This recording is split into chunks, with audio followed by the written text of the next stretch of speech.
Did you ever think you would make it? I feel I'm so close I could take sweet victory.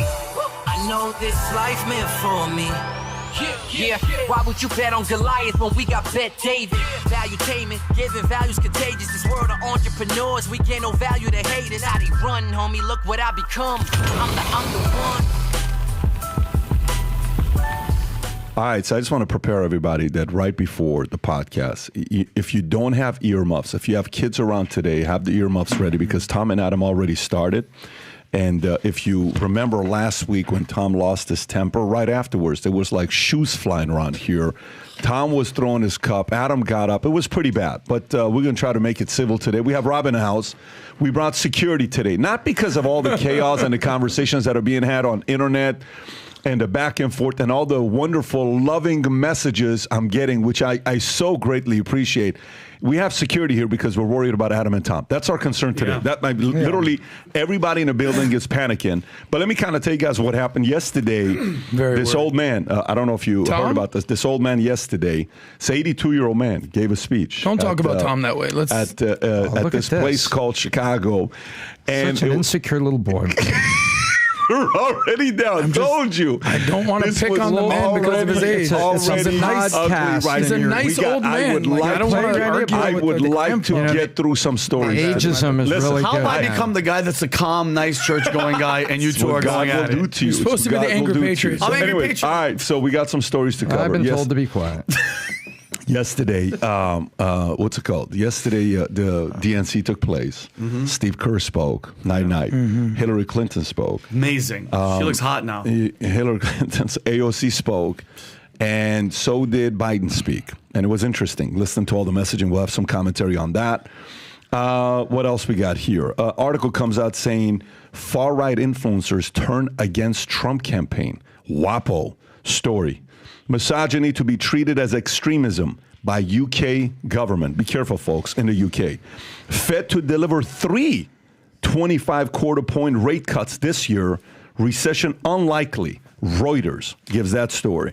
Jake Paul calls New York City dumbass Democratic city at press conference. How dare he make a comment like that in New York, disrespecting the people in New York. But we'll show you the clip. You'll enjoy that one. DNC attendees, folks, if you haven't yet bought a ticket, DNC attendees will have opportunities for free vasectomies and abortions. I don't even know. But is this a joke or is this No, they had a mobile truck show up to give vasectomies and abortions, medical abortions. Yeah. Not like, but like I have 3 buddies that just went just to get it done. Of course you did. Of course you did. Well, they're women. They just identify as men. It's a whole problem. I got you. Rob, you know. Pritzker said Harris has energized the party like Obama. So Kamala Harris is officially the new Obama. I'm sure Obama loves that compliment. Yeah. Biden orders Secret Service protection for Kimberly Cheadle, okay? Which is, it's so funny to have that, but you got to do what you got to do. By the way, Don Lemon out there doing what Jesse Waters used to do 15 years ago, 10 years ago, but he's doing a great job if you think about it. That was phenomenal for going out there, and I thought it was impressive. Harris offers 2 debates with Trump. The debate about debates is over. However, Tom's got some insight. He'll give you guys a scoop on what he just heard. U.S. housing crisis becomes a critical issue in the presidential election. And then we have San Francisco loses last Denny's to high crime, rising inflation, disturbing. I used to go to Denny's all the time, 3-4 times a week. Love Denny's. Majority of Californians support harsher penalties for theft and drug possession. Kamala promises to build 3 million homes. This is an important story, guys. 3 million homes in 4 years. And Biden and Harris have built only 8 EV stations in 2.5 years. However, for those of you that are thinking about buying a house, Harris will propose a $25,000 down payment aid for first-time home buyers as part of the economic agenda. Candace Owens, there was this interview with Dan Bilzerian, really upsetting. I don't know if you saw that. Really. Not good. That very upsetting, and it's frustrating, but you have to do what you have to do. Mm-hmm. And there's one that's going to be even more annoying going out tomorrow.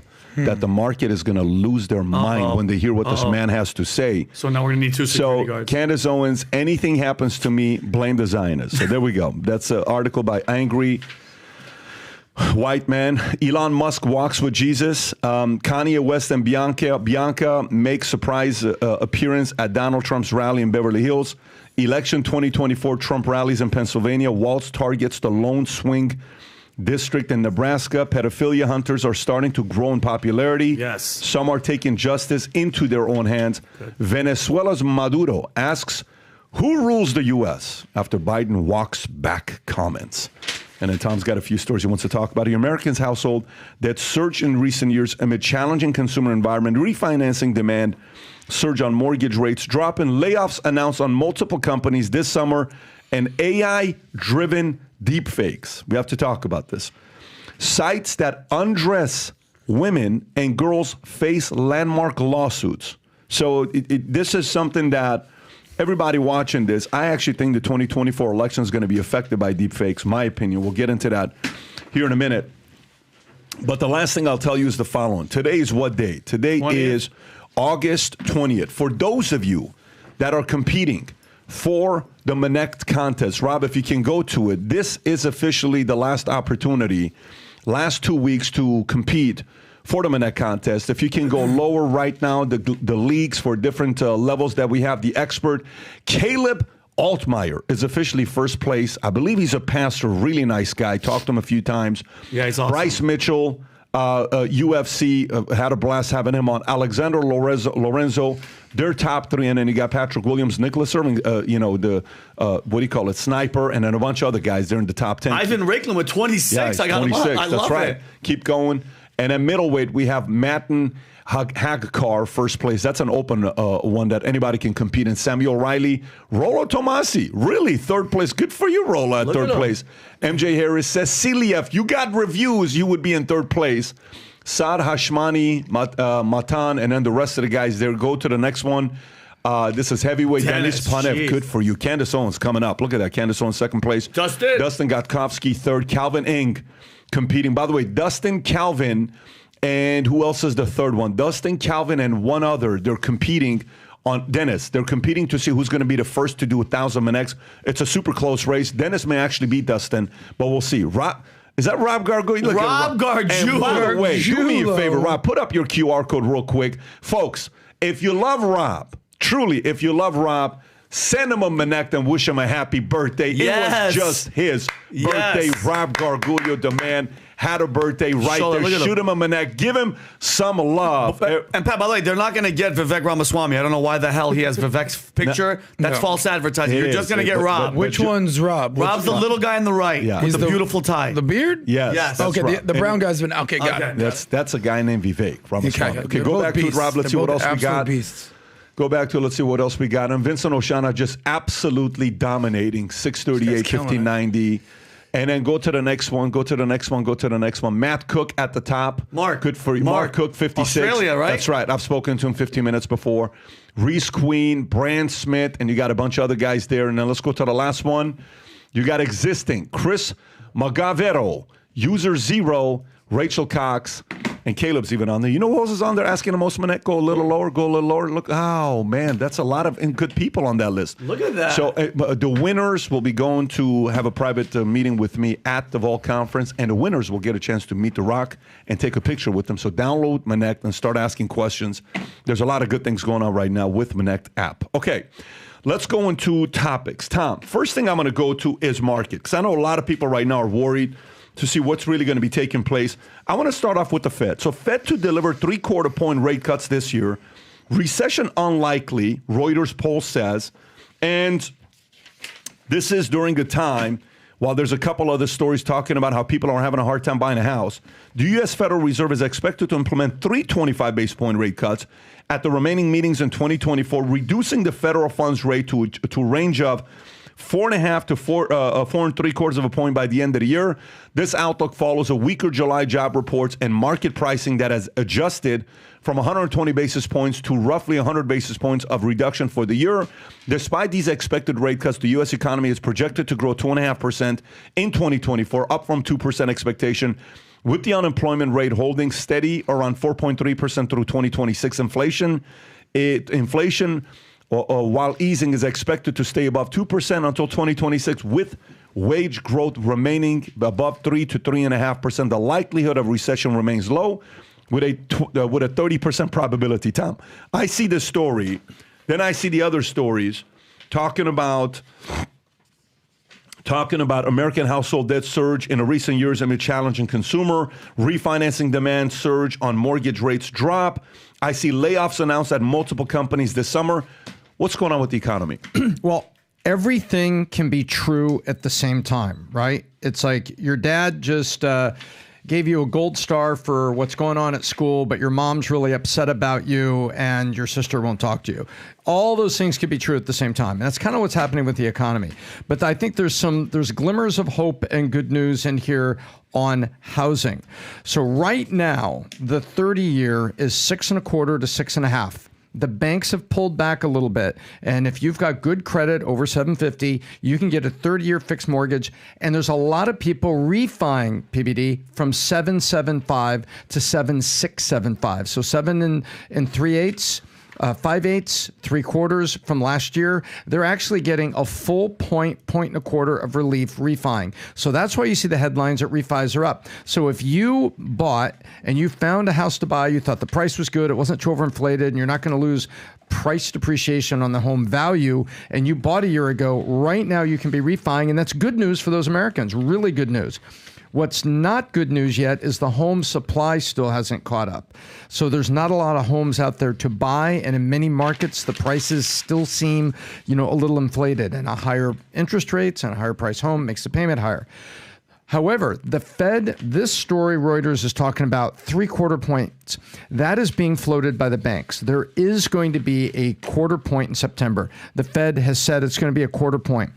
If unemployment numbers in the jobs report are particularly bad, they may make that a 1/2 point. That's what some of the lead banks are saying. Chase thinks that.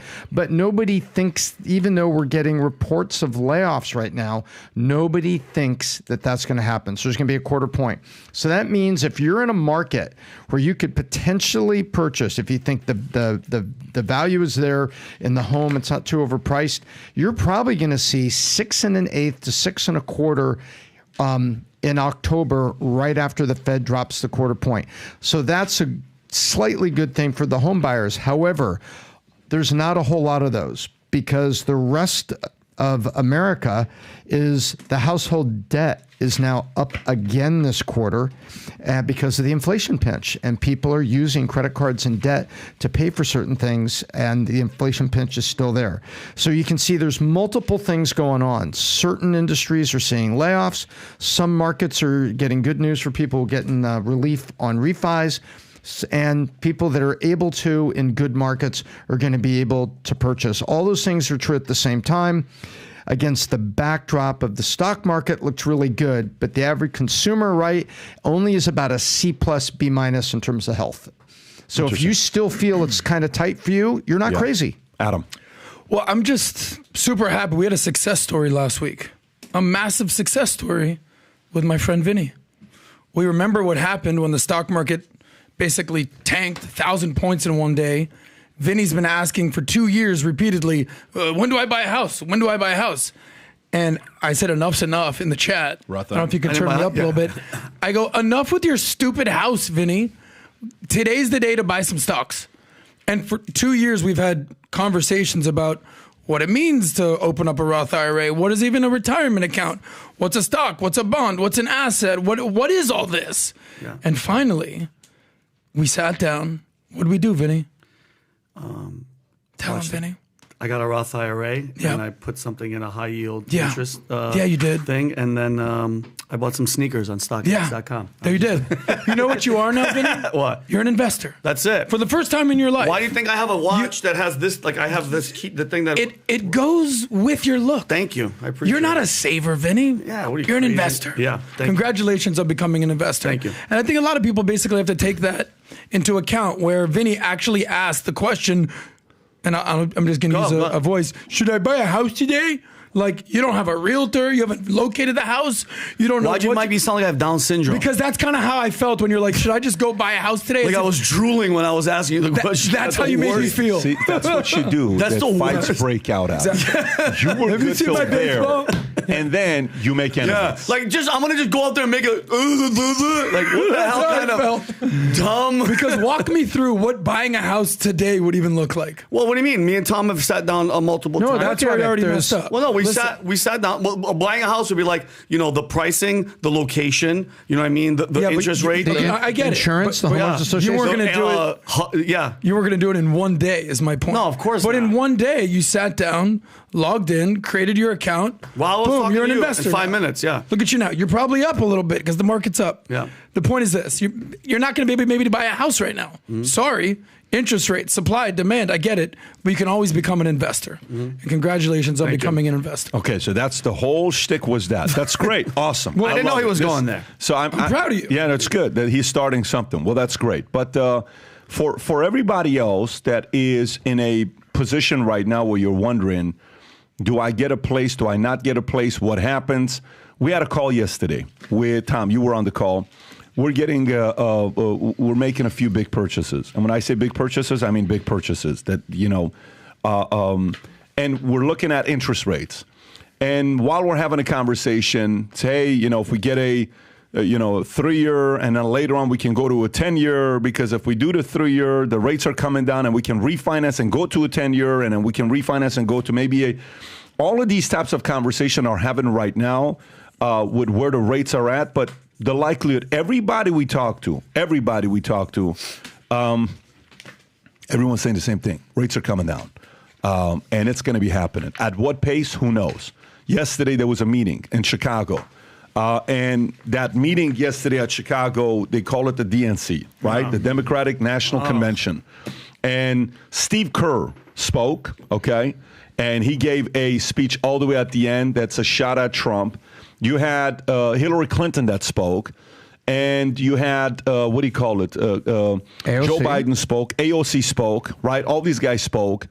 And a lot of the conversation was about the economy and all this other stuff. And Joe Biden, when he was speaking, Rob, I don't know if you have it or not, Joe Biden came in to give the speech and left, went to California for vacation, is where he's at. He's going to watch the entire thing from his family's house, and he's going to watch the speech and all the stuff that's taking place at the DNC there. Everybody consistently, all they did was edify Joe Biden, how great of a man he is, how great of a president he is. The entire time, it was an edification for Joe Biden. Rob, if you have one clip. I send him a minute something, PBD, of all the cuts of his anger, his emotion. Rob. If you have the one that he sent you with the minute cut of all of them. It's on, Colin, I sent it to you, I think today, Rob. No, Rob, you just showed it a minute. There you go. That's the one right there.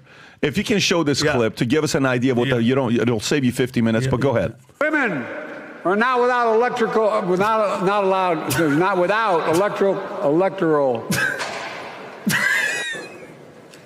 Border encounters have dropped over 50%. Lie. In fact, there are fewer border crossings today than when Donald Trump left office. That's lie number one. Donald Trump said, and I quote, "There are very fine people on both sides." My God. 2 lies. That's what he said. That is what he said and what he meant. Oh, from his own chief of staff, the 4-star General John Kelly, that Trump, when in Europe, would not go to the grave sites in France. Lie, I think. Brave service members who gave their lives to this country. He called them suckers and losers. Another lie. Who in the hell does he think he is? Who does he think he is? Wow. Gee, look at him. He has no idea what he's mad about. They're the ones we're going to bring back. That guy's? What? That's not hyperbole. It's because Medicare no longer has to pay those exorbitant prices to the big pharma. It's Republicans, Democrats. Adam's caller. We saved democracy in 2020, and now we must save it again in 2024.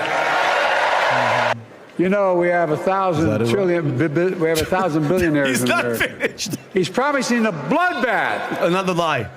If he loses, in his words. How many okay, guys.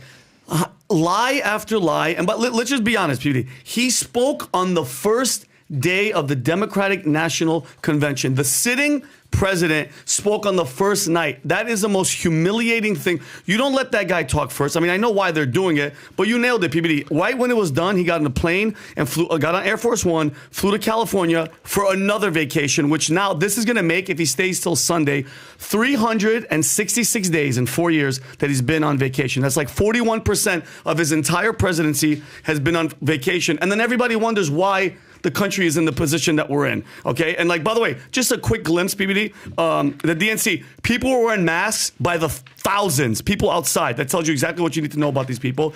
There are protests outside, Democrats protesting Democrats, their leadership about, Israel and Hamas and all that stuff. Hillary Clinton went up there and said that Kamala cares about children and families. Meanwhile, outside, they had a mobile booth. Rob, you have the photo of the booth?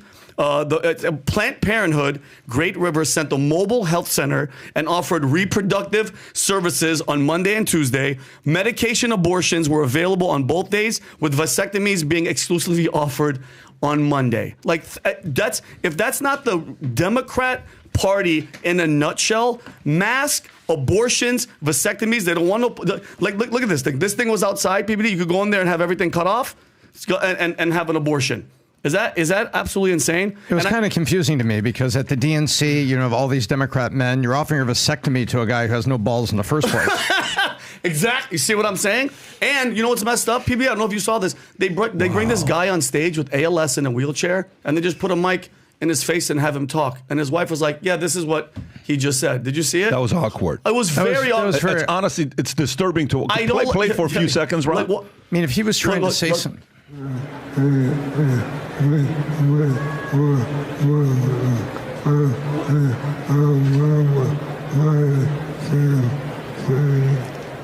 In 2008, we met while working on the Obama-Biden campaign. Okay, by the way, are they supposed to be friends? No. That's his wife. That's his wife. By the way, how about that? No, but here's the thing, though. Couldn't they just have prepared that speech for him? They're just that's the Democrat. They're trying to make you feel bad for people, and that's ridiculous. That's them in a nutshell. So, Rob, play the Steve Kerr clip. Let's just react to some of the stuff, and then we'll give our thoughts on the entire thing. Go ahead. Here's Steve Kerr.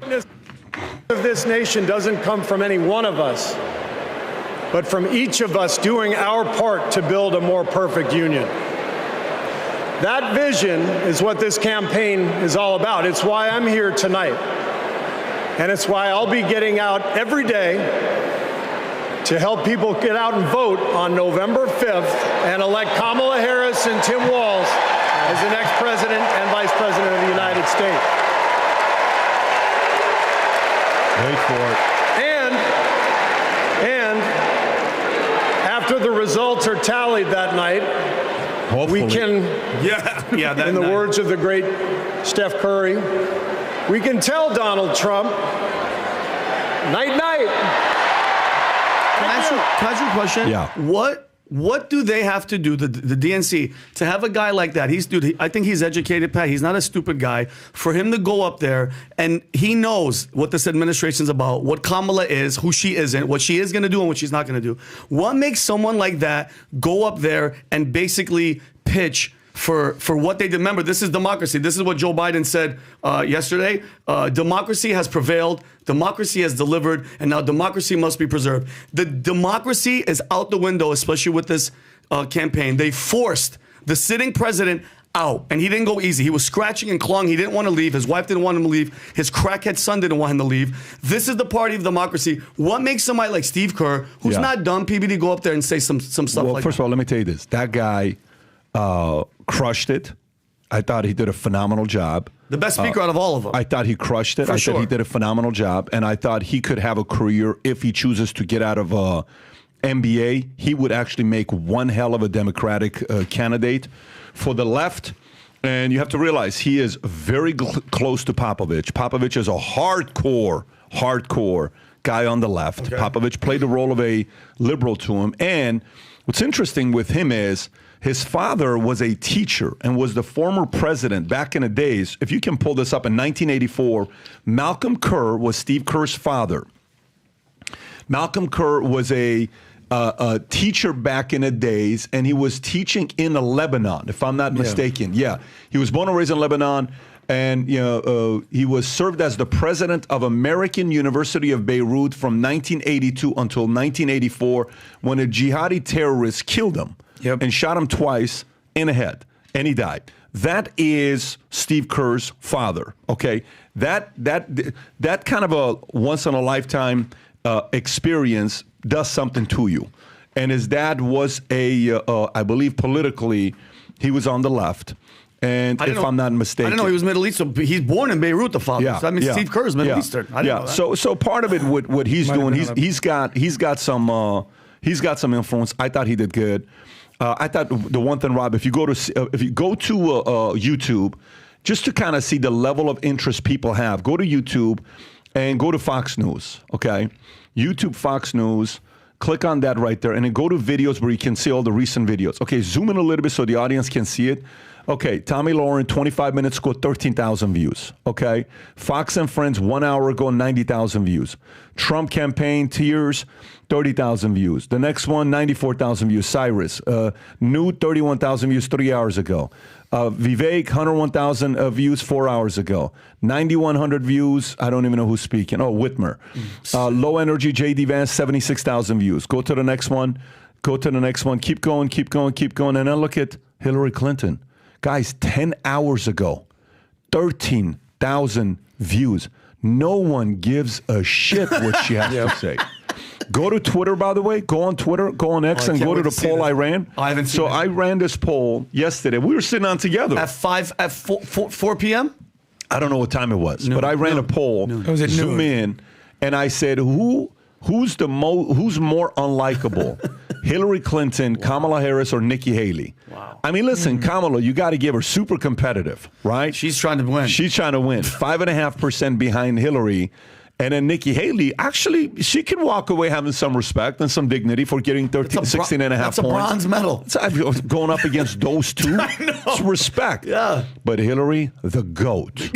Hands down the GOAT for the most unlikable candidate in the history of mankind ever. No, seriously, I'm not. Especially she's in the political unlikable. World, big time. Yep. She's unlikable. So I actually thought Kamala was going to come in first place there. But it's not. It's only 6%. Like, it's not like she's far back. It's not within the margin of error, though. Yeah. It's you give her. Trust me. You give her 4 years as a president, she will completely surpass Hillary Clinton. Yeah. Trust me. I will say this about Hillary: as far as likability goes, I can understand that. As far as credibility goes, as far as resume. Forget about who you like or don't like. Oh, yeah. Hillary Clinton is way more established. Letting soldiers die in Benghazi. Yeah, her resume is huge. Well, every president her server in the basement, her illegal activities, the deaths, and her, Vinny, you can say all that, but Hillary did actually do something. No, I agree. Right? She was a senator. She was a Secretary of State. And when you compare that to Kamala Harris, who inherited a Senate seat that was manipulated for her in California, and as a junior senator gets called up to the major leagues after she completely fumbles a political campaign to be president, and suddenly she finds herself drafted to be VP, what does her resume look like? No, I agree. I agree 100%. But when people talk about the resume, actually look at Hillary's resume. Yes, she knows how to do the job, but what does she do at the job? That's the problem. Go back to the DNC. She was a true believer in healthcare reform. Look, I'm not going to ever vote for her, ever. Yeah. And you can go down the negatives on Hillary. But what I'm saying is you look at the political resume of somebody who's actually done something in the arena. Yeah. Oh, no, big time. And this outfit. Good Lord. As You're Hillary, talking a kindergartner and an all-star. By the way, that outfit, I'm telling you guys right now, nothing turns me on more than like a couch gutted and you just put the couch cover on her. That is hot. I don't know what you think is hot, Rob. Listen, I don't know if you guys just saw what just happened in the last 1 minute. Vinny unified Adam and Tom. Vinny brought Adam and Tom together over the issue of Hillary Isn't Clinton. That awesome? And Tom is officially the spokesperson of Hillary on this podcast. Right? There you go. Moving forward, Tom's a spokesperson when it comes down to this. But let's go back to the DNC. So think about dynamics. Yeah. To me, it's all about dynamics. I've ran a lot of events over the years, and the events when you run, And it's always where you know the sensitive issues. This guy doesn't get along with that guy. Yeah. That guy did this. They're going through this. They were the best last year, but they're the lowest this year. It was all about them. But there was some moments at this event where, one guy's like, well, last year I saw this person's face. They were so angry because they didn't win MVP. I'm like, they're not winning it again this year. It was such an awkward thing. Yeah. But think, you're Obama. Okay, first go from the Obama's lens. Okay. Obamas are sitting there having to hear people compare Kamala to Obama. Crazy. Do you know what that does to Obama? Do you know Obama is sitting there saying, shut the, that's what Obama's saying internally, right? The hell up. Yeah. Then that's what, is this Pritzker saying that? Yes. Play this clip real quick, Rob. To nominate somebody who is the most experienced person for the job, Kamala Harris, and is going to make history. The first woman president, the first African-American president, the first AAPI president. And I think someone with her perspective and life experience being in the Oval Office is going to uplift the entire country. It's honestly, I don't think we've seen anything like this in my lifetime. Maybe Barack Obama getting elected, which was an amazing thing, by the too. way, you have to, by the way, that right there. No. Go back again and let him do it again. Maybe. Let him do it again. Watch this. Go press that play. Press play. Like this Look in at my his lifetime. face. Maybe Barack Obama getting elected, which was an You know why he amazing likes thing, saying too. that? It's positive. You know why he likes saying that? They're both from Chicago. Yeah. He's taking a shot at Barack, and no one even knows it. Yeah. He's just kind of and he's like, look, you guys chose her instead of me, no problem. Yeah. I'm going to edify Kamala in ways to tell him she's right in front of your face. And you know what he said? He goes, she would be the first female African American president. That is blatantly false. She's Indian and Jamaican. She'd be the first Jamaican Indian, not African American. I don't know why they keep saying that. Barack Obama's African American, correct? His father, his family's from Africa. It's this guy's face is just and then when you go through it and you think about Pelosi, you think about in the room. Okay, you got Biden. You know Jill doesn't want to be in that room because they kicked out her husband. So they want to talk to nobody. Period. And on stage, Joe has to keep saying, Kamala and I, Kamala and I, Kamala and I, Kamala and I. And she just goes, oh, my God, it's thank you, Joe. Oh, my God. And then, by the way, there was a scene with Waltz's wife, which is probably the best. It's at the end of Joe Biden's speech when he's speaking and they zoom in on her. You know what her look is like? I wish there was, I don't know if anybody caught this or not. Her look is like, get me the f*** out of here right now. The look that she had on her face. And then last but not least, you have the Clintons that are sitting there. And the Clintons that are sitting there, Clintons are saying, look, guys, we were presidents. And I'm Hillary Clinton. I should have been president. Like, we are the ones that run this whole thing here. It is so competitive behind closed doors, okay? However, as much shit as we want to talk, let me tell you what they can't say. You ready? Every Democratic president was at the DNC. Yep. Yes. You know what Republicans can't say? Can't say the same thing. No, a bunch of them. Bush wasn't there. No way. You got the other guys weren't there. And so that is the part where they're going to be able to, as much as we may not get along and all this other stuff that you guys can write about, at least we showed up and we're unified to beat you. Yep. And I don't know if the right can say that. The MAGA can say that. I don't know if the right can say that. I agree. And listen, and again, I always give credit where credit's due. You have to give them credit because, look they have made Kamala Harris in this last, guys, how long has it been till he dropped out, Adam? How long till Joe stepped down? 6 weeks. 6 weeks. They're making her look-ish like the savior of the world. It is amazing. Never underestimate the power of legacy media. Guys, I was in arguments yesterday with my cousins in a group chat. They're like, she's gonna. I go, guys, she's been sitting next to this guy for 4 years. Why couldn't she look at Joe and say, hey, Joe, fix this, do that, help this? It's insane to watch, but you got to give them credit, Tom. You have to. Well, I have two thoughts here. And the first thought is what really was going on last night. We have to look at it as America. And I respect the individuals, but I'm going to talk about the actions. So they knew that Joe Biden was suffering and that he was not capable of governing.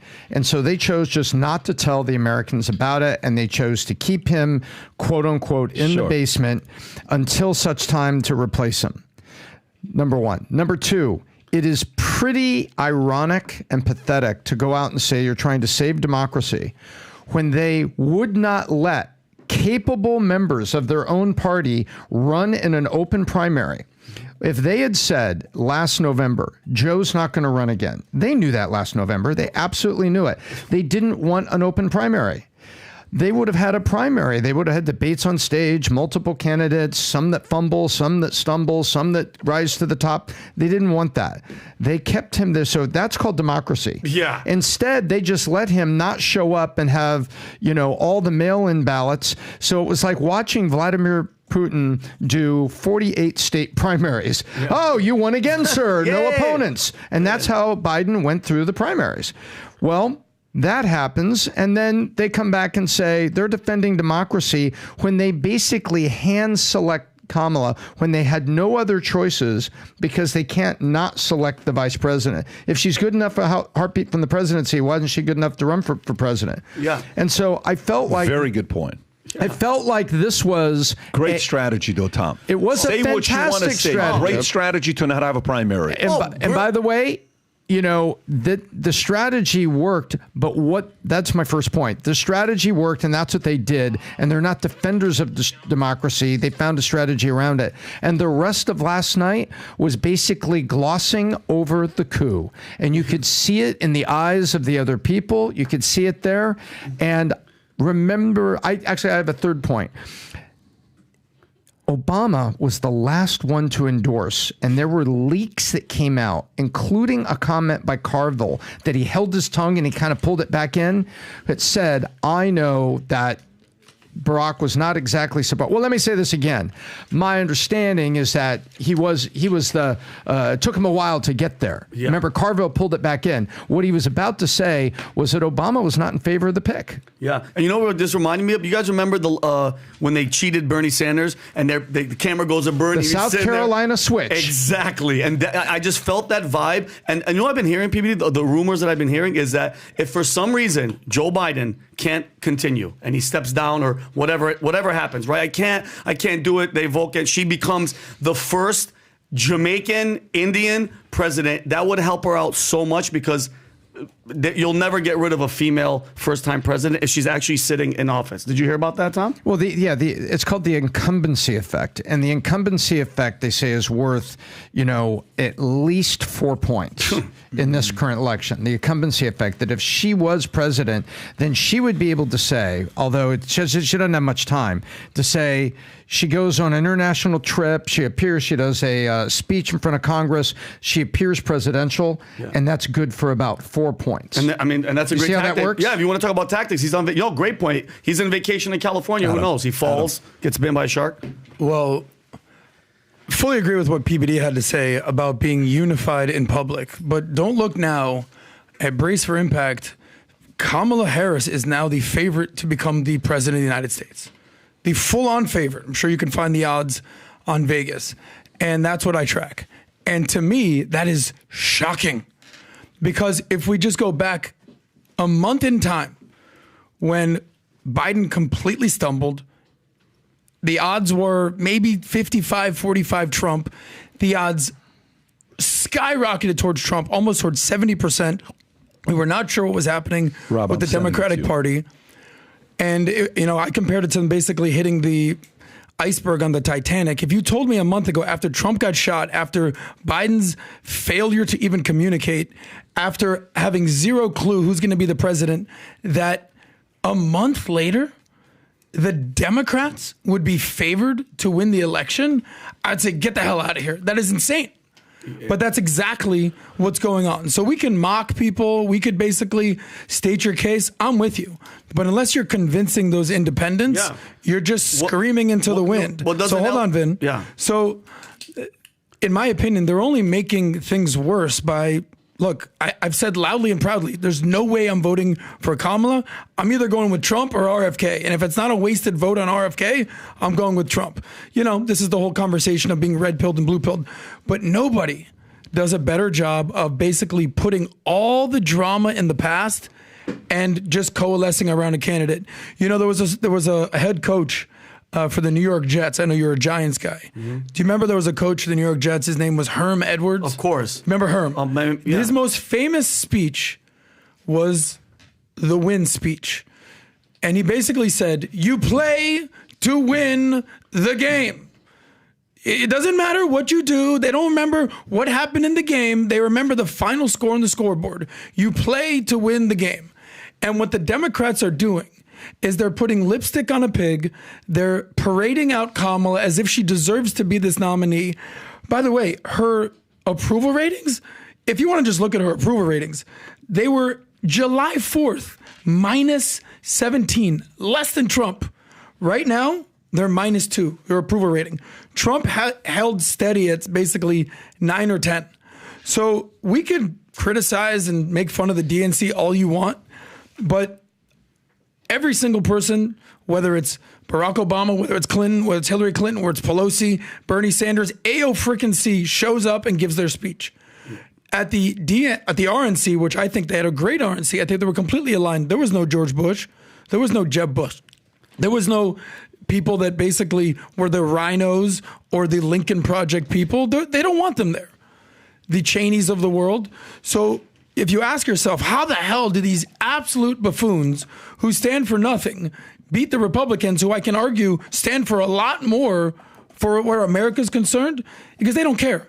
They have 3 letters that they care about, and that's WIN, and they're playing to win the game, despite how horribly they should lose. So go ahead. Let me go to the next story. And again, you can, whatever you wanted to ask me, you can ask me on this next story. So far-right influencers turned against Trump campaign. Okay, this is leading to that story because this is the part where they have to be paying very close attention to. So influencers like Nick Fuentes, Laura Loomer, Candace Owens are turning against Donald Trump's campaign, accusing it of being too soft and veering away from hard right positions that energized his base in 2016. Fuentes claimed Trump's campaign was headed for a catastrophic loss, while Loomer criticized his weak surrogates, and Owens described the situation as a MAGA civil war. These influencers who previously boosted Trump's online presence are now threatening a digital war against the campaign unless it shifts further right. Fuentes has urged his followers to adopt guerrilla tactics, including mass appearances at Trump rallies and withholding their votes to pressure the campaign into stop pandering to independents. The backlash from far-right figures who have millions of followers highlight a new vulnerability in Trump's base as his campaign struggles with slumping poll numbers. Adam, your thoughts on this? Well, here's the problem and I've interviewed Nick Fuentes. We've obviously had Candace here. We can go down the list of people we've spoken to. And this kind of goes back to my previous point about you're never going to have an ideal candidate. You're never going to agree with somebody 100%. So we just saw the Reagan movie, right, with our friend Dennis Quaid. There was one quote that stuck out to me about the Reagan movie. And it was arguably one of Reagan's most powerful quote that people don't talk about. People talk about the quote, Mr. Gorbachev, tear down the wall. We all know that. And then, the scariest things you could ever hear are from, I'm the government, I'm coming to help. I'm here to help. But actually the most powerful thing that Ronald Reagan has ever said, and this is something that you should think about if you're trying to win elections, and it's the following.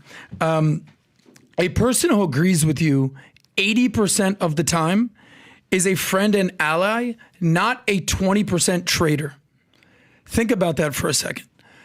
80% agreeance, they're your ally, they're your friend, they're not your enemy.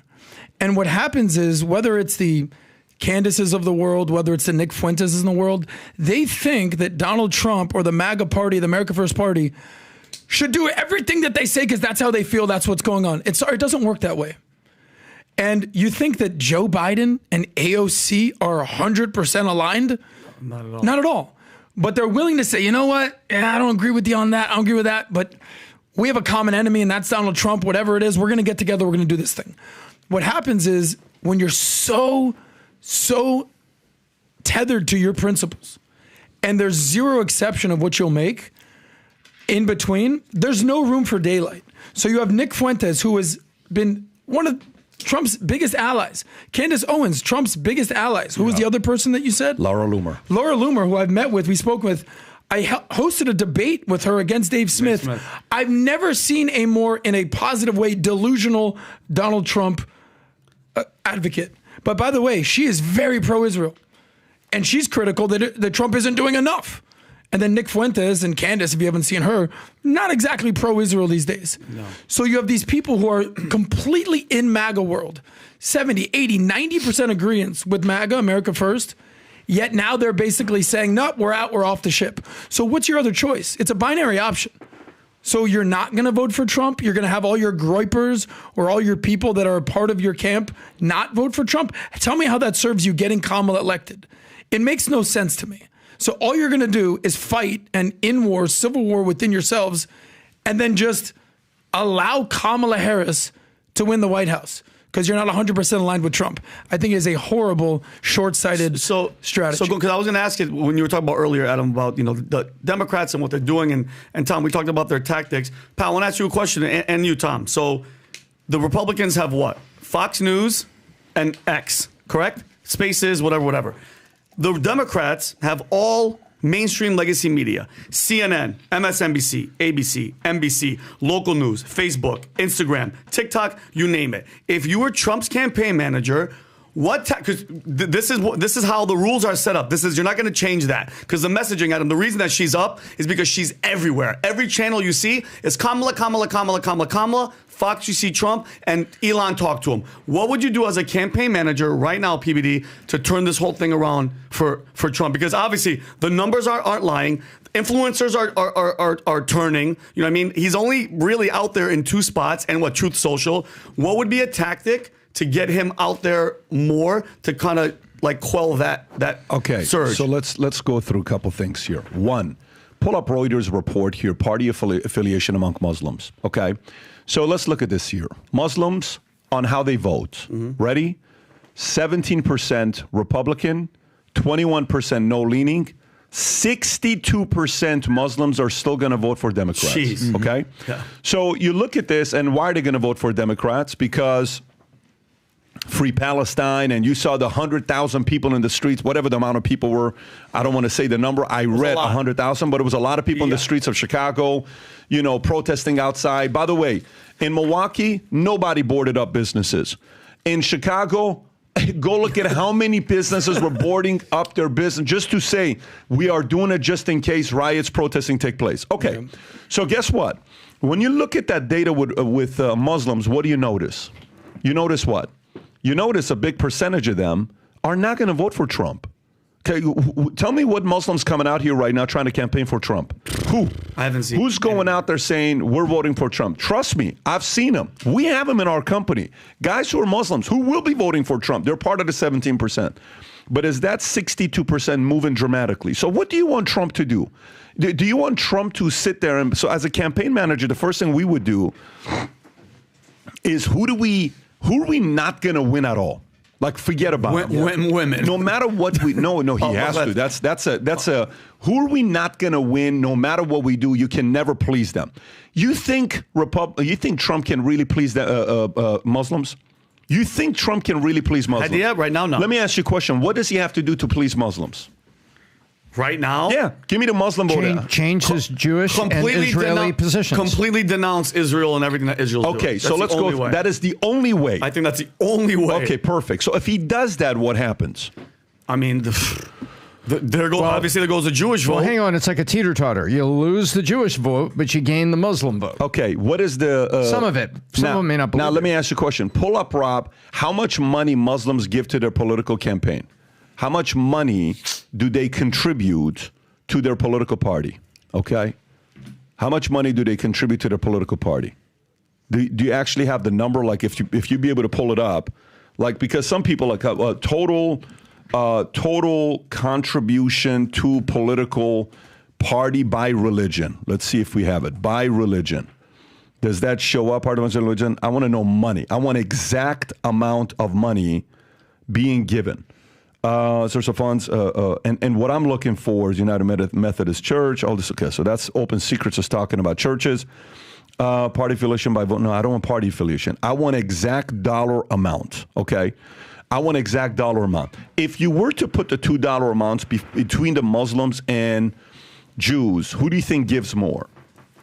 Jewish people. Okay, and it's not even close. By the way, do you know 17% of billionaires in America are Jewish? 17%. 17%. They are 0.2% of the population, but they are 17% of billionaires. Wow. In other words, 1 out of every 6 billionaire is Jewish. Okay? So guess how they negotiate? With their money and their power. Okay? That's what they do. That's how they negotiate. So he has to choose between the two.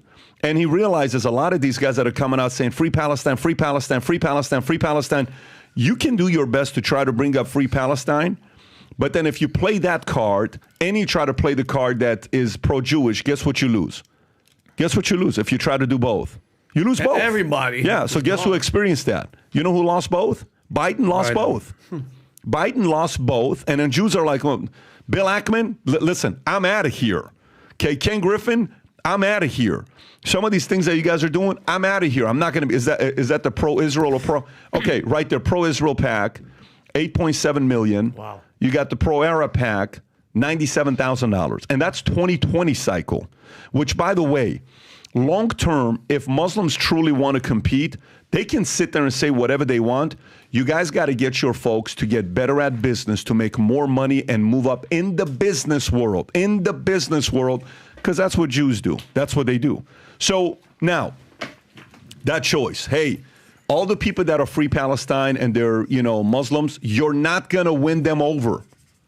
Okay? You are not going to win them over. Here on this side, you can't win them over. Some of them even that were former Democrats that are influencers that can come back and vote for you. Let's go talk to those guys. Next, when it comes down to this, next part is independent. Let's make a list of the top 10 most influential independent voters, independent and libertarian voters. Who are the top 10 most influential independent and libertarian voters? Peter Thiel. Okay. Brings money, brings heat, and a lot of people follow him. And some people say that Peter Thiel brought J.D. Vance, right? Mm-hmm. Some people say Peter Thiel brought J.D. Vance, and that's his candidate. Okay. So guess what? That means Peter Thiel does have some influence on the inside. Fine. Peter Thiel was on what podcast just last week? He was on Rogan. He was on Rogan last week. Rogan is at the top of the list of independents that you probably want to have. I disagree. I think there's one person above Rogan. Who? Elon? No. It's not even that space. I think in this context, it's who they respond to. Like Rogan responds to RFK, not the other way around. Okay. I think they need to go get RFK. I think somehow, someway, you got to go get a powerful job to RFK and you got to recruit him over. Yeah, I agree. And whether that's going to happen or not, I don't know if it's going to happen. But if you go get an RFK, then who do you get? You go get the biggest crypto voice that's out there, whoever it is. And I'm talking massive crypto voice that you got to go get out there because that's a completely different political party. But it's a strategy of me putting the top 10 independents, one by one, I'm calling them, and I'm asking who's got the most, it's a matchup system you're using. What the matchup system is, hey, who's got the closest relationship with RFK? Would you mind flying out and having a meeting with them? I'll take care of it. Let me go have a meeting with them. Who's got the best relation with such and such? Don't worry about it. I'm meeting with them. Who's got the best relation? You have to go play the matchup system and send the best people to go out there and negotiate on your behalf. You have to do that. And I don't know if it's happening right now. By the way, the chart that you showed up Vegas, Rob, go back to that chart that Adam was talking about all the way. Yeah, look at that. Kamala Harris, first place, presidential. To the right. Yeah, Kamala, she's number 1. Trump's number 2. Yep. That's the presidential race. That's official, by the way. This is no longer like that conversation's not being had. In regards to these influencers, the far-right influencers, Candace Owens, Nick Fuentes, Laura Loomer, Dan Bilzerian, who I had on, that even he cannot stand Israel. Like, to him, he thinks the world's a better place without Israel even being in existence. Like, his position was extreme. Which one is this, Rob, the clip? This is where he talks about Israel's involvement in 9/11, JFK's assassination, and others. Okay, so this is very aligned with what Candace was saying. So maybe play this clip, and then let's go to Candace's clip.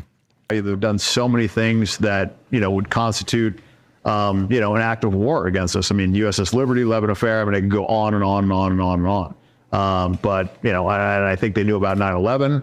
I think they had JFK assassinated. The first thing that he wanted to do, right before he died was, make AIPAC a foreign entity and not allow them to have nukes. And then all of a sudden this fucking guy's dead. And Jack Ruby, who is Jack Rubenstein, I mean, it's just like, and then you just, I don't know, man. I can't ignore all the shit that they've done. They sold their secrets. Netanyahu lied to us about weapons of mass destruction. We fought all these fucking wars. My friends have died over there. Like, you know, and Rob, you can pause this and go to Candace. Watch the level of alignment. Go to Candace. Play this clip. So we've got this friend and ally, and we're not allowed to ask questions about JFK's shooting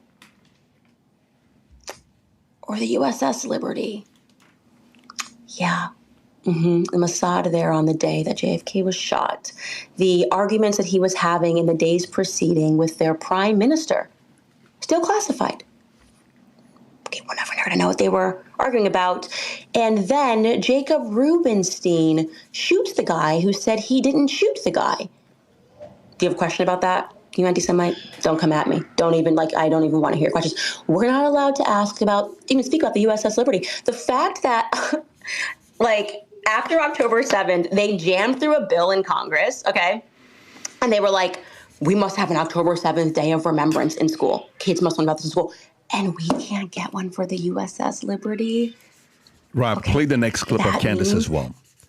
This one, right? Adam, you have to stop. Honestly, so loud. That basically every person who speaks about Israel has to basically say a statement that's I don't want to get killed.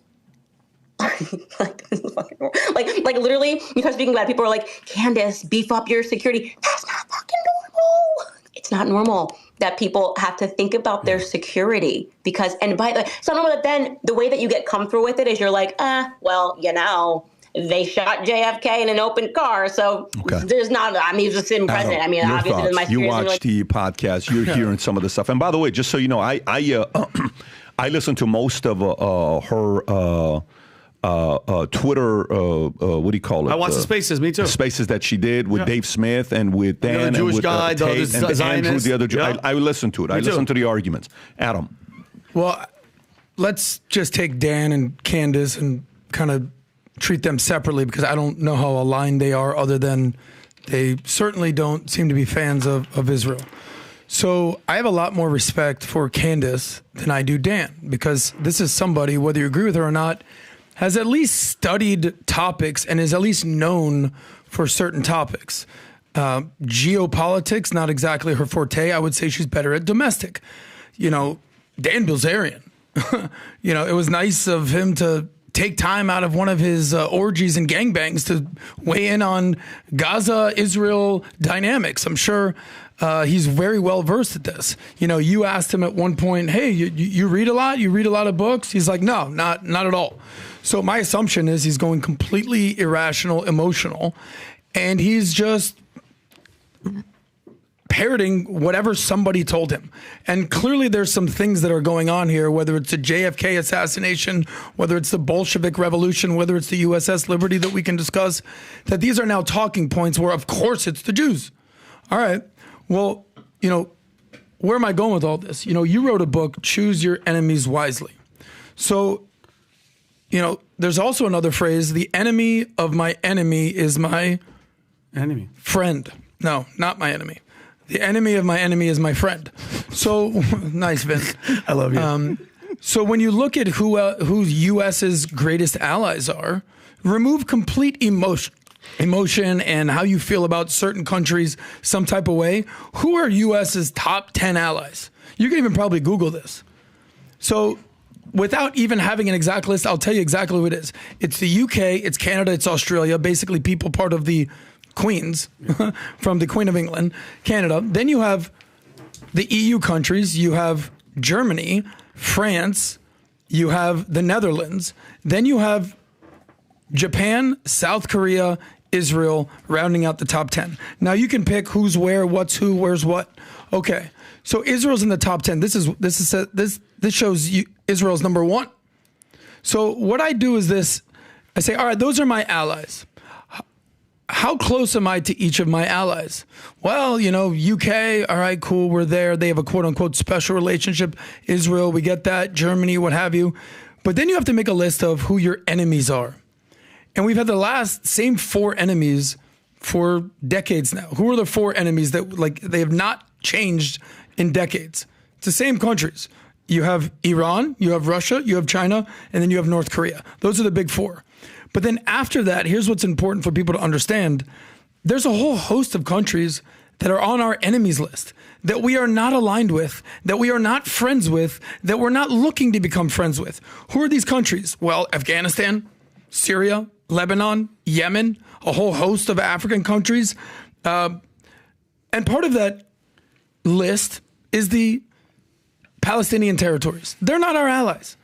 You know, any group out there that is shouting death to America, death to Israel, they're not our friends. So here's what's interesting about allies. They're not always your allies, and the trust level moves. So it's interesting to me that I just read the top 10 list. Japan, Germany, Italy, the UK, also Spain. Each one of these countries, you know what we've done with? We've gone to full-on war against.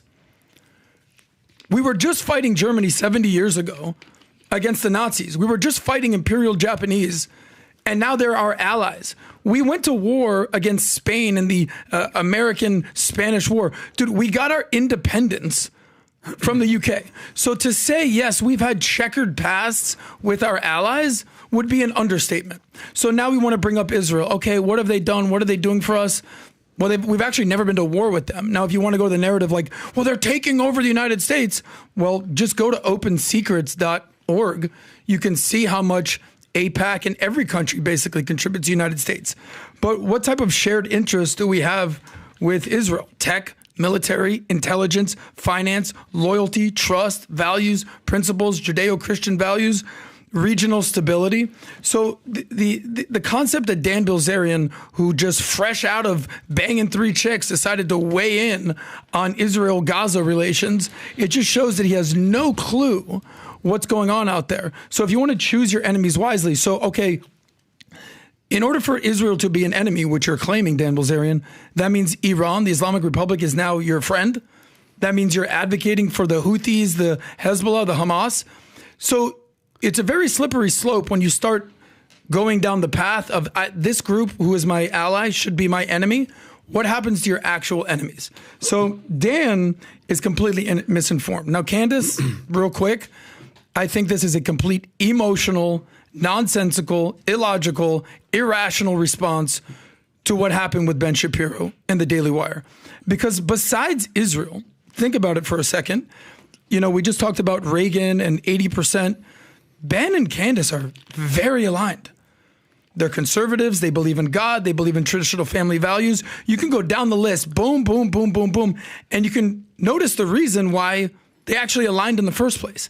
But this one issue drove such a wedge, and now they're enemies. And we've seen countrymen become enemies before, and that's why they have civil wars. So what's happening right now is that her emotions are getting the best of her. And my question to Candace, who I think is a very logical actor who is completely acting illogically, is where do you want to go from here? How many allies, friends, do you want to distance yourself from? Because we already know that she has no friend of the woke left, the progressive. 80% of black people don't even like Candace. I actually was a fan of Candace. I think she hit the nail on the head with BLM, with feminism, with COVID, a lot of stuff. But then what happens is there's a difference between having brains and having hubris. And hubris is having excessive pride, and everything I say turns to gold. Well, not really. Because what happens is you basically fractured the conservative party, because the Charlie Kirks of the world, the Ben Shapiro's of the world, they're actually overwhelmingly pro-Israel. So now Candace is going to find her point in who's her audience now. Because she's abandoned the left, she's abandoned the moderates, she's abandoned the conservatives. She's going to find herself in a very weird void where she's now the new Kanye befriending Nick Fuentes, who, by the way, doesn't like black people, Candace. And you're going to find yourself basically aligning with the Islamists, who also are not a fan of Christianity. So I feel like she's completely lost her way. And my hope for Candace, who I have respect for, is that she can find her way and walk this back. Because even the craziest anti-Semite in the last couple of years has been Kanye, had to basically come out and say, sorry, guys, I was actually bipolar, my bad, and had to do an apology tour. I think Candace is better than that, and I hope she does better. Let me ask you a question. You think Candace hates Jews? You think she's anti-Semitic? I don't think she did. but now she probably does. And okay, so you believe that Candace Owens internally hates Jewish people, like Adam? Well, she doesn't like you. I don't. I'm just asking yes or no. See, that's the problem. No. I have to get to my point, because all she's doing, Adam, is pointing things out that forever were forbidden. You could never say anything about Israel. You couldn't say anything about Jews, or else what happened? Says who? No, hold on. No, you were says who? canceled, Adam. No, but you say Adam, you can't say anything about Jews. Let me finish. Says People who? pointing out. Pretty sure I see a lot of comments about Jews. People point. Okay, tell me one thing that she's been stating that is false about what Israel has done, or Benjamin Netanyahu has done, or hold on a second, or the U.S.S. Liberty. And I'm sick and tired of people. And I know you said this. It was 50 years ago. I don't give a shit if it was 200 years ago. The fact that they attacked and killed 34 American soldiers and got away with it, that's an act of war, Adam. Let's just be honest with each other, okay? At least with X, we can hold on, I'm almost done. We can have a conversation where she can have Andrew Tate, where she can have a Zionist, and we can have a conversation and a debate, okay? And I believe that there's a huge misconception that the moment you criticize what Israel does as a nation, you are a freaking anti-Semite. That's why they pushed that bill in Congress. It's BS. And they get away with a lot, Adam. I don't know if you guys noticed this. A couple weeks ago, Israeli soldiers were on camera raping Palestinian prisoners, detainees. Okay, I sent it to Rob. Okay. I sent it to Adam. Am I anti-Semite now? Because I'm proving that not only did they not get in trouble, Israelis came to the prison and rioted to get those soldiers out, and then the soldiers were released, and one of them was on camera saying, yeah, we did it, and what? So here's my point, Adam. Just because you want to criticize a certain... Adam, people criticize the United States all the time. I criticize, as a veteran, George Bush Jr. and the act of disgustingness that he did with 9/11 and freaking Iraq and weapons of mass destruction. Why do you think they don't? Why do you think... So, did you read the book Israeli Lobby? I'm almost finished. Okay.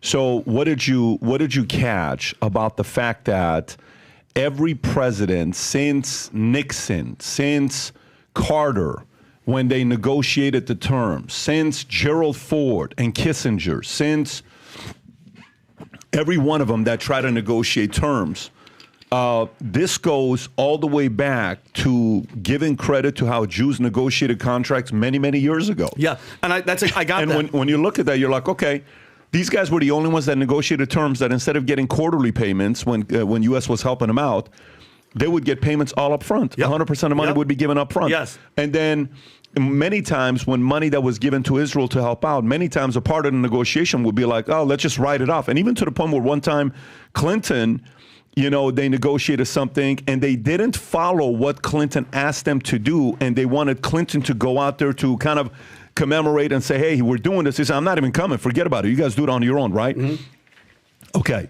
So why do you think that happened? Well, because I wrote this down, PBD, and I said I give them credit where credit's due. The business savvy, the decision making, the alliances. We're Assyrian. I wish Assyrians did that thing. My only thing, Pat, is the accountability when they make mistakes. That's it. That's all I think. Especially people like Candace. Where's the accountability? Shouldn't you get in trouble for attacking a U.S. ship? Shouldn't you get in trouble? What if other country raped prisoners on camera, it would be an international, everybody would be going nuts. It just seems, and that's what she's pointing out, Pat, that when it comes to Israel, they get away with a lot. Let me ask you a question. Yes. So, should a guy I had on who was Thomas Jefferson's great-great-great-great-grandson, 6 generations, grandson, and he goes out there and he trashes Thomas Jefferson and says, we need to remove Thomas Jefferson's statue and replace it with...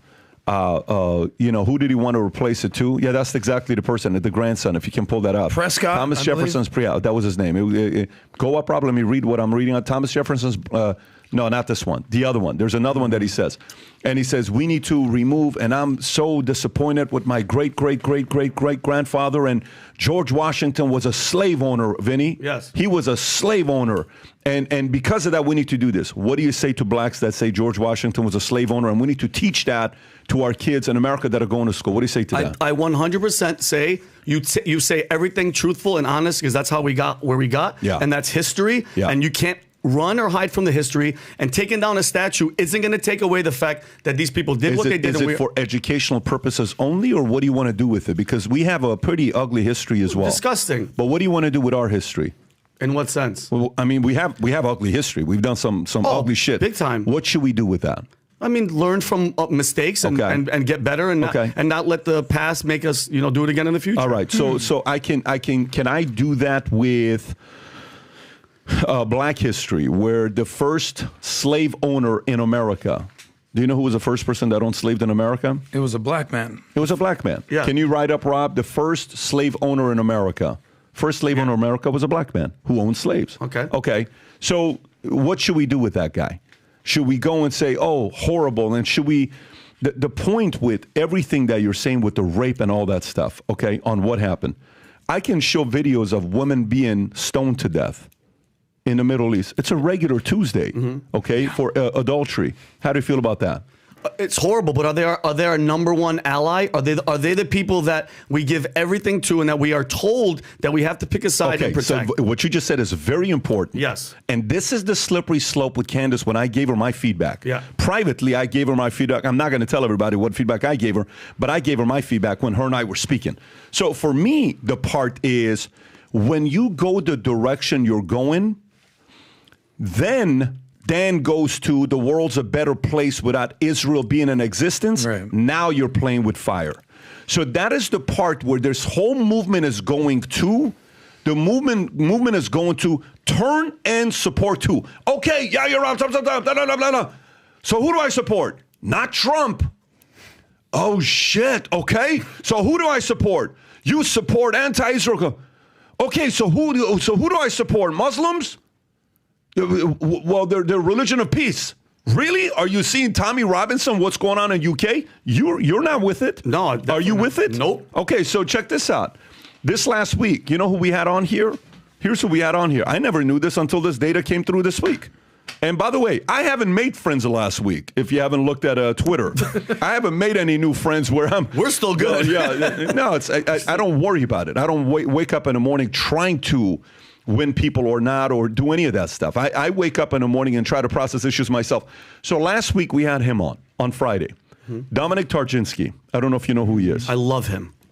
Dominic Tarczynski is the two-time European Parliament and Polish Parliament. Dominic Tarczynski. He comes here. You ever seen the clip on what he says, Rob? Can you pull up that clip where he's being interviewed and he says not one? I want you to watch this clip. Go ahead. Play this clip. Oh, I love this. How many refugees has Poland taken? 0. Yes. And you're proud of that?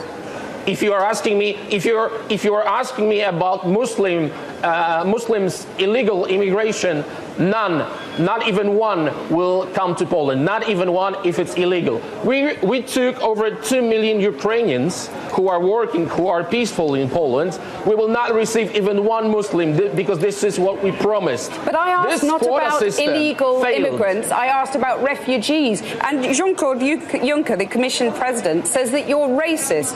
You sound proud of the fact that you haven't taken any refugees.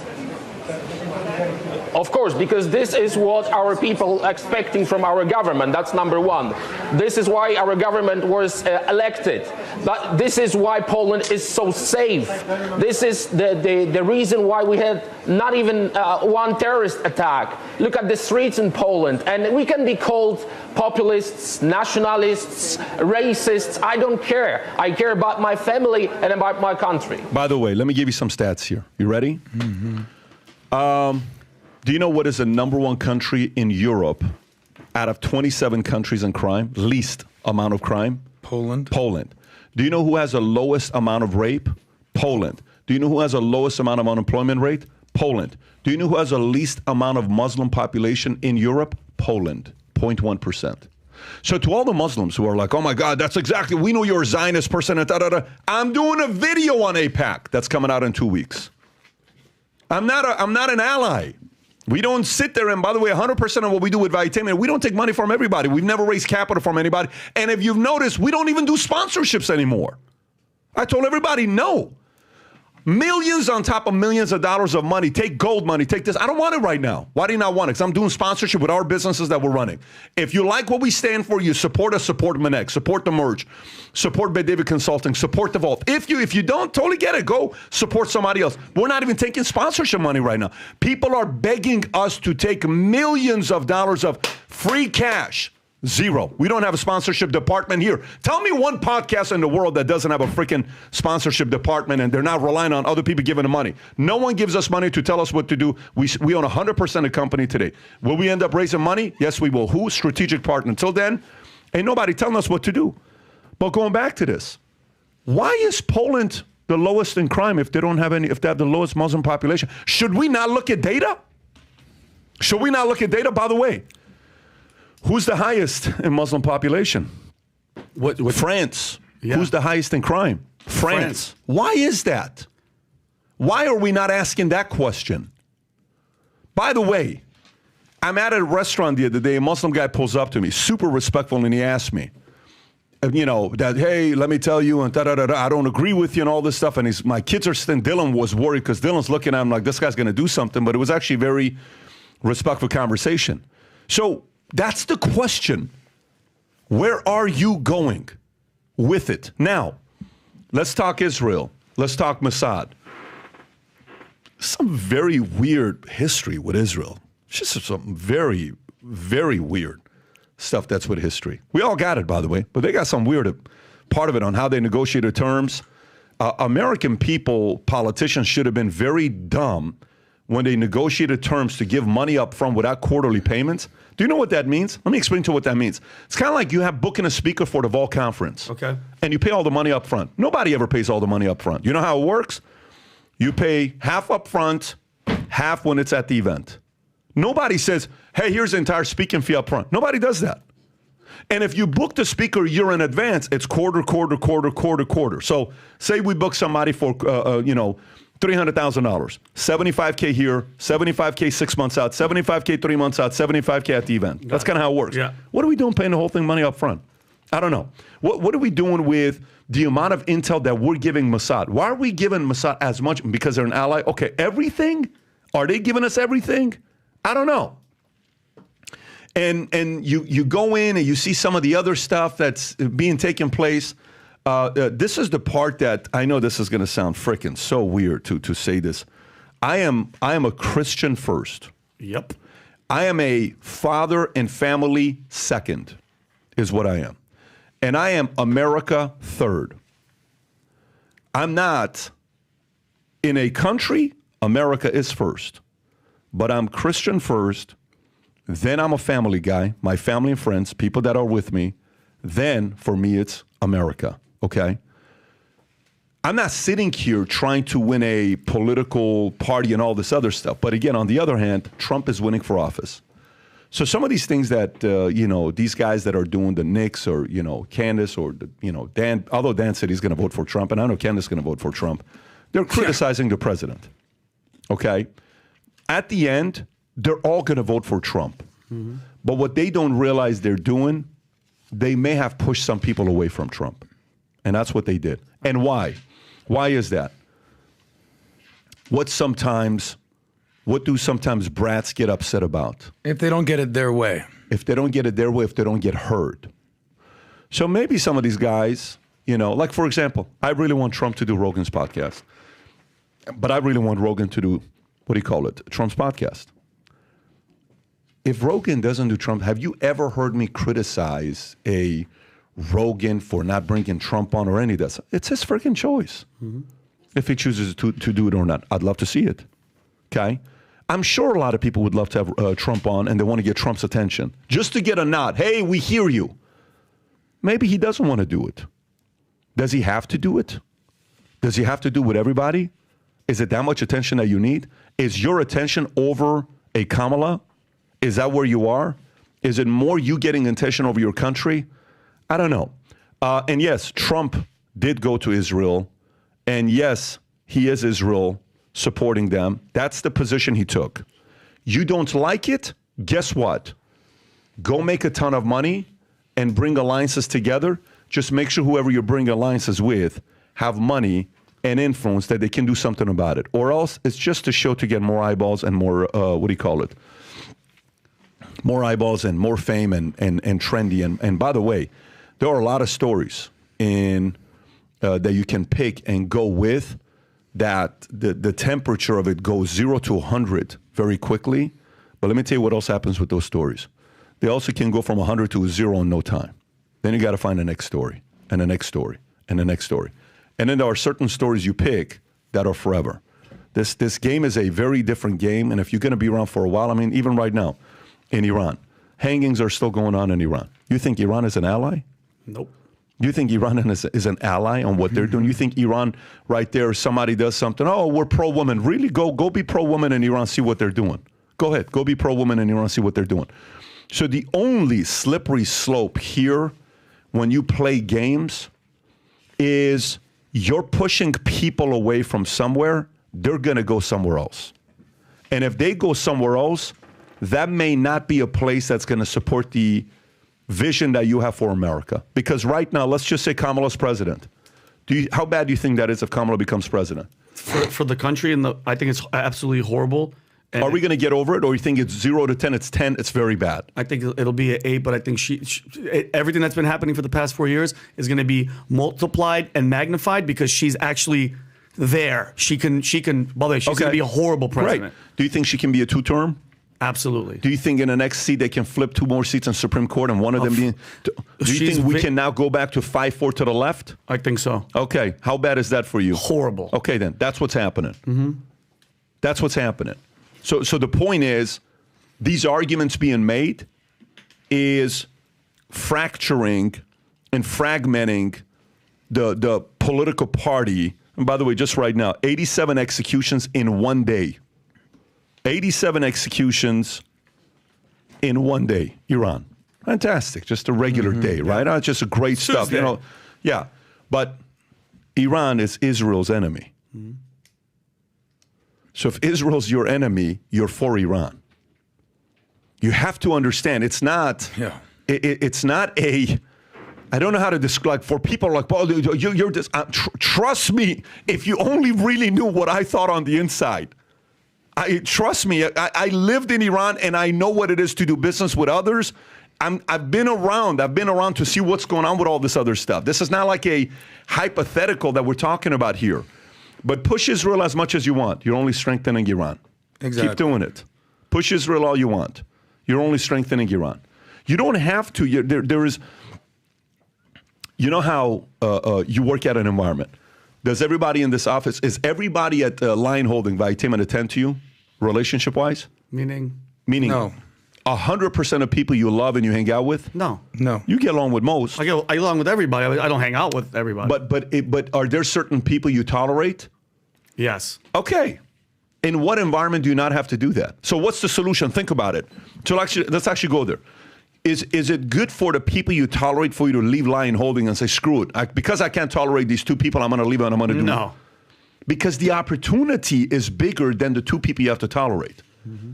Insurance industry, finance, business. How many people you think we had to tolerate over the years? People that I knew behind my back. You know how many, Tom knows this. You know how many people, there's a lady right now, you know how many times behind my back she said so many things about me? And you knew it. Oh, till today she does it, and she was at my conference. Oh. And I know it. She's not part of my company, but she's part of some of the people that, do you know till today I know it? And guess what? When you see her, you're like, how you doing? How you doing? Why though? Why do you have to do that? Because that's part of being in business. You're not going to get along with everybody. I got you. So in this sense, Pat, when it comes to like, you know, Iran or Muslims and Israel and Jewish people, and I'm sorry, just Israel in general. So and I don't want to say lesser of the 2 evils, but in this game that we're playing, you're leaning towards the side because I mean, one side's doing horrible stuff, the other side's doing horrible stuff. Are you going with the side it's more beneficial because the other side is more evil? You know what it is, Candace? Guess what? Why don't she run in 2028 and her number one thing should be get rid of AIPAC and Israel lobby? See what it does. Good luck. No, what I'm saying is run on that. I'm actually not saying good luck. He's saying good luck. I'm saying good luck. Yeah. No, what he's saying is good luck, you win. What I'm saying is go see how many more people are for that. And that's America. Go prove your argument. Get support and run on that. Because when you're campaigning, a president chooses a handful of things to campaign on. You want Trump's top 5 to be Israel? No. By the way, every single president since Nixon days had a hard time negotiating with Israel. Every single one of them. And you know why it was? Half the battle for them was when Kissinger and Ford were pissed off and they came out with a plan and they what do you call it? Where it's like, they brushed them off? Congress passed it. Mm-hmm. But the House wasn't going to do it. Yeah, they passed it. Yeah. Because Israel, the lobbyists, they had won over so many people in Congress that they were going to go that way because that's where the money was coming from. Mm-hmm. You know the Bowman guy that got replaced? Yeah. And who's the other guy? Ilhan Omar? Cory Bush. Cory Bush. Guess who got rid of those two guys? AIPAC. Mm-hmm. Do you want them in there or do you want them out? I want them out. Yeah, so it's like a catch-22. AIPAC helped you. Of course. This is such a it's such a Tom, you look like you want to say something. Tom, Go please. ahead, Tom. No, I'm sitting here listening, and what people have to understand, and I'm going to step away from all the inflammatory stuff. One point, I'm not going to comment on that. What Pat just said is very important. Nixon Kissinger, Ford Kissinger, Carter Zbigniew Brzezinski, I think. No, Cyrus Vance. And you go through all the Secretary of States and the presidents. They're trying to negotiate certain things up here. And they effectively have term limits, 8 years, right? Yep. Well, it's like what Nancy Pelosi said about W. W may be here for 8 years. We'll be here a lot longer. We can manage it. Israel functions almost like a senior senator. And what does a senior senator do? I'll give you the bridge deal. I'll give you the farm deal. You got my vote. But, hey, I need you on the pharma deal, and I need you on the crime bill. And it goes back and forth like that. That's what Israel does in our own Senate and Congress. So when they're out there at the foreign policy level trying to do it, Israel is responding the same way that Nancy Pelosi responded to W. Don't worry about it. We can maneuver around this because we've got other things in play. We'll get the bill we want. We'll get the defense spending we want. We'll get the foreign aid package we want. That's the way the game is played. So I'm not going to comment on all the other things.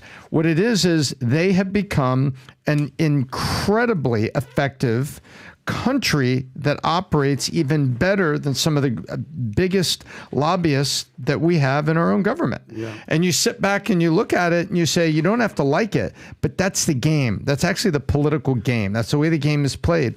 And they're just playing it superbly well to get what they want. And the difference between Big Pharma, which is practically a country, in Israel is at the base level, not a lot.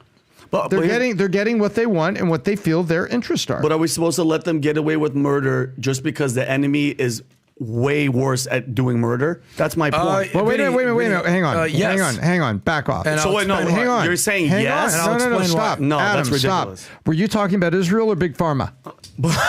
Yeah, both. No, yeah, but you see the point? Yeah, no, I got you. Yeah, exactly. Now you guys can go fight. Here's what you're failing to understand. Please tell me what I'm failing. And you just think of this in non-emotional, reacting, like I'm in love with Candace Owens and everything she says. You're in love with the digest. I'm just saying. Okay. There's no perfect country on earth, bro. I know that. Do you though? I criticized Bush while I was in the military. That's why I left the military. Precisely. So continue, yeah. So you've been critical of your own government. 1,000%. You're critical That's why of I love this country. Kamala Harris. You're critical of Biden. You've even been critical of Trump. Thank you. That's how this works. You know, I said that, everyone has to choose their enemies wisely. And I asked you, the enemy of my enemy is my friend. You got it right this time. I love you. I was messing with you. So you have to put every country on a 1 through 10 scale. The countries that you're most aligned with are 8s, 9s, and 10s. I would argue there's probably not a 10 out there that knows every single one of our secrets. But in the 7, 8, 9 camp are your allies. These are your NATO partners. This is Israel. This is Japan. This is South Korea. Every single one of these countries we've had issues with. We've gone to war with Germany, and now they're our ally. We've gone to war with Japan. We've gone to war with Italy. So at some point, if everything we do is, but the Nazis, Pearl Harbor, it's like you're never going to get ahead. So you want to do the, oh my God, Candace once told me about U.S.S. Liberty. I get it. No, she didn't. Me and Tom had that Awesome. You found out for yourself. But none of this is new. The JFK conspiracies, the Bolshevik Revolution thing, Israel has been dealing with this forever. You think Israel is just this perfect country that is innocent, that has never done anything wrong? No. Have they been held accountable for any of it? Go ahead. Are you the guy? No, I'm at. Okay, but you just proved my point. So you can't. Hold on, Adam. You just proved my point. So you don't have a point. U.S.S. Liberty. Your point is U.S.S. Liberty. Dancing Israelis cheering. Cheering that the fucking towers were coming down. Cheering. They all were part of intelligence. Vinny, they all get no. Because you're full of shit, Adam. No. Because you love Israel. You can't. Adam, they can do whatever they want. I acknowledge they can do whatever they want. They are a better ally than enemy. But you're saying they can get away with murder, Adam, because we're supposed to forget about it. That's not what I'm saying. That's horse shit. Who has done worse things to America? Okay. Listen for a second. Go ahead. Don't be emotional. No, how am I not going to be emotional? Who has attacked America worse in the last 100 years? Germany or Israel? Germany or Israel? Yeah, who's had more deaths of Americans, Germany or Israel? This isn't a trick question. This isn't tough, bro. Killing Americans? Yes, killing Americans. In war? In a war. Germany. Okay, great. Who's killed more Americans, Japan or Israel? Japan. Okay.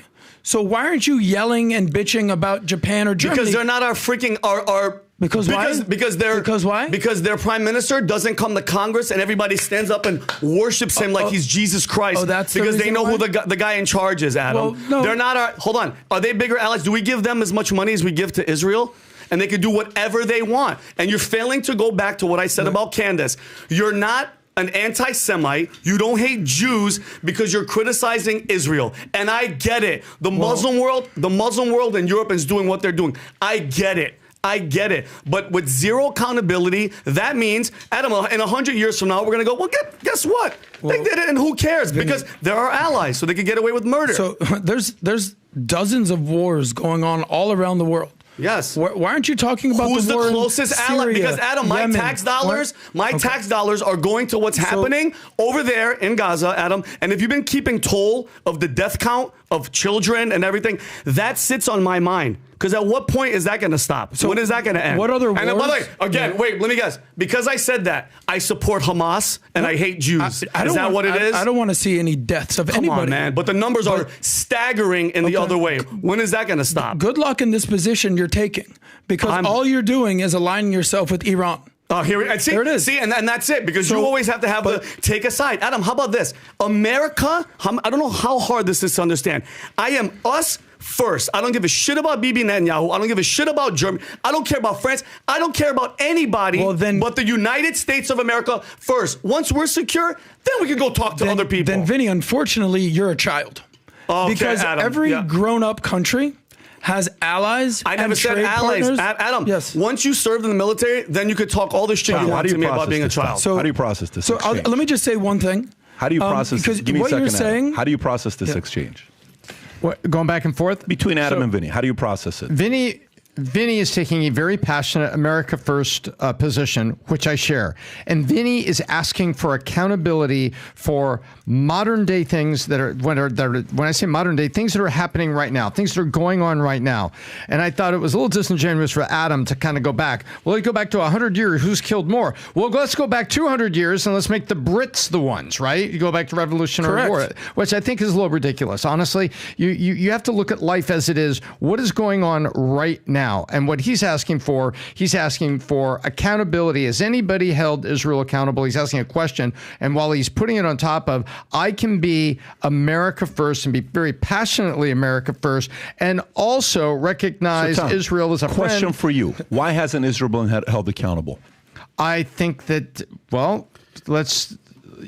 I think you could look around the globe in terms of diplomacy. Why is any country not held accountable? Because they skillfully prevent themselves from being held accountable, and they make friends and do things in certain ways so that they'll say, look, I know you borrowed my car and you did a lot of damage to it, but I really need your help at school because we're both on the same football team.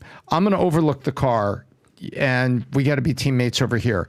That's how diplomacy works. Things get not overlooked, but things do not get prosecuted or things do not get held out because there's other things going on that people think are greater. That's how they either have something on you or you agree that going after this over here is bigger. So what do you think is one of the two. What do you think is a likelihood if you were somebody right now that is consulting for Vinny? Vinny wants to run for office, okay?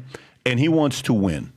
Would you advise him that if the idea is to win, the concept of going after Israel and hold them accountable is a winning formula as a number one? Some of the greatest political consultants in history, Vinny, would tell you this. Vinny, what's your platform? Not 5, not 3, but you need 2. 2 core things of your platform. You're going to list 5, but 2 are really going to matter to you. Maybe one of them's America First. Now then, once we have that, Vinny, we're going to have what is the core statement for your campaign. And then we have what's called the big tent. And the Tom, big tent. Just talk to me. I'm asking you, would you advise Israel being held accountable as a number 1 or a number 2? No, I wouldn't put that in the platform and in the name of the Why wouldn't you? Because you're not going to win the voters you need to win. And it doesn't mean you step away from defending America first. Right. But if you take that other position, your big tent falls apart. So then the question becomes, so if since Nixon, Kissinger, since you can even go John F. Kennedy, you can go to Carter, you can go to all these guys. Kennedy and Robert McFarland. None of these guys have ever been able to negotiate favorable terms for the U.S., why do you think that is? Because either Israel has got things on us and we are not without sin, or they have been able to lobby successfully to talk us out of it. It's one of the two. Okay, so which one do you think it's more? I think there's probably a little bit more chess game on some of the stuff we've done CIA around the world, and they've got that. And they're also just incredibly skillful, omnipresent lobbyists. So they probably also have some dirt on U.S. to say, hey, if you do this, guess what? Like the whole thing with Epstein, when his brother came over, and by the time he walked away, I was convinced both he and his brother were part of Mossad. And if I have to put money on the fact that Epstein has a lot of dirt on God knows how many people as a Mossad agent and sending those assets back to Israel, how valuable would that be? Very valuable. So I'll make my answer shorter because you're asking me to, and I will. It's either dirt or you've got leverage of mutual interest. Okay, but stay on this here. Let's stay on this here. Say we have dirt, okay? By the way, do you believe most Jews are bad people? No. Okay. Do you link when you think about terrorism? Okay, when you think about terrorism, what do you think about when the word terrorist comes up? I think about people using violence against citizens to influence other governments. Okay, so let's go back to this whole concept with Jews. Vinny, both of you guys, you and Tom. So I want you to let's keep going through this. Tom's going to give the history of it, and then we can give the opinion. So if you were to, let's just say everything you said is accurate. Let's say we find that it's 100%. You know, the Epstein.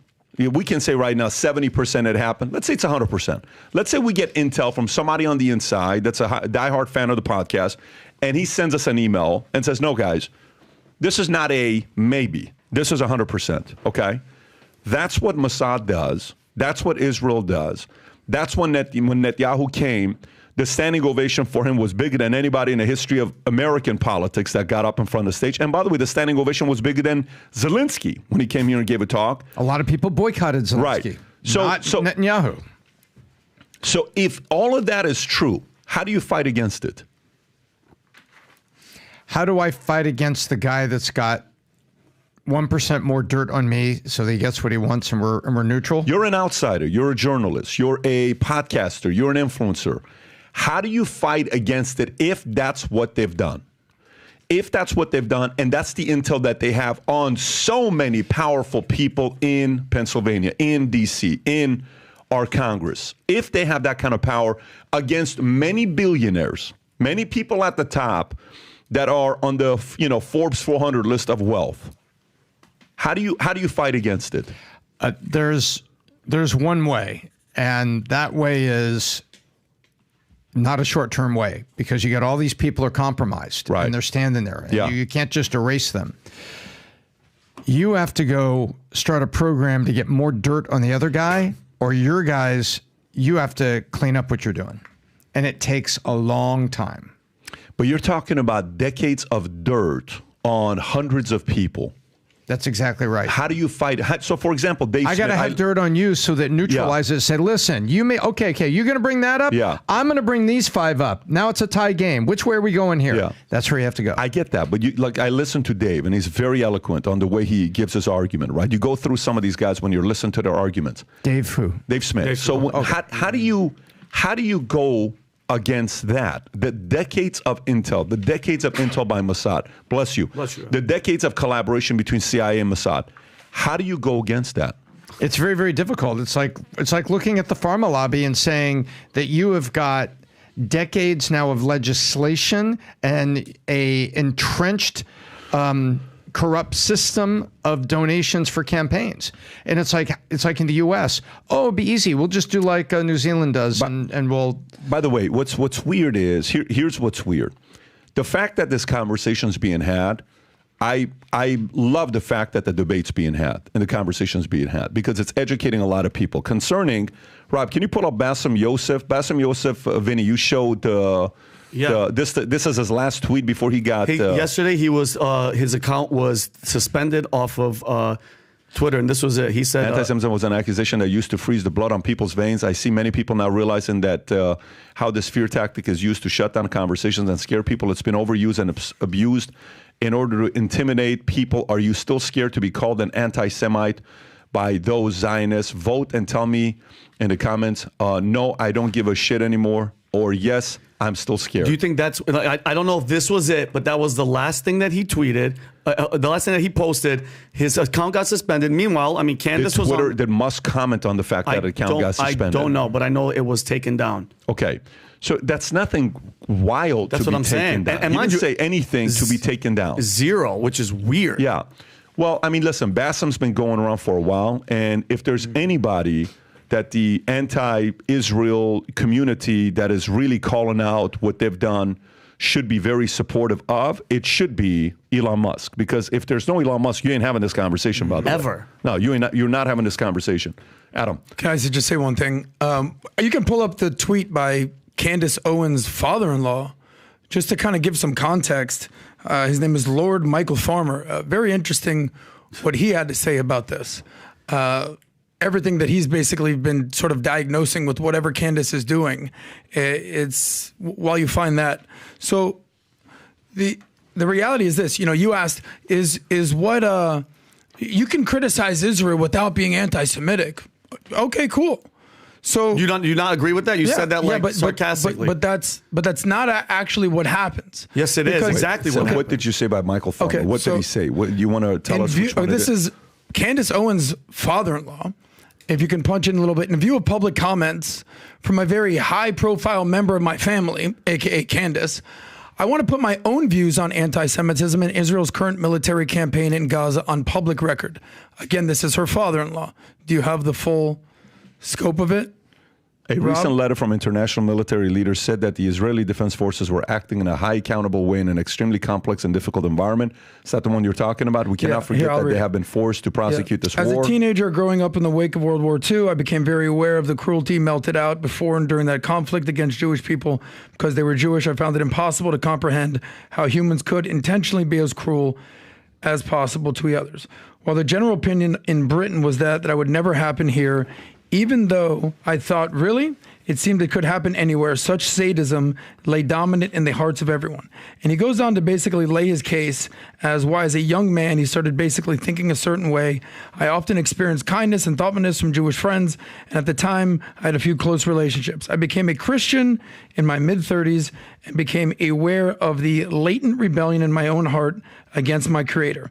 The Bible says we all need to Savior because it falls short of goodness, and expect those from others. He then goes on and continues, we aspire goodness and we're made in God's images. And he basically says, basically glory to God.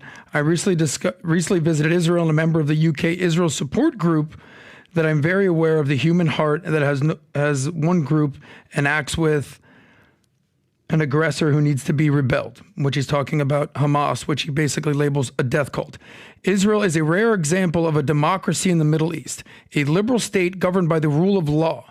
Of course, it has the right to defend itself, its citizens, when murderously attacked on its soil, and one of the cruelest and most callous pogroms in history, especially against a group who continues to vow to kill Israel and eliminate them from the map.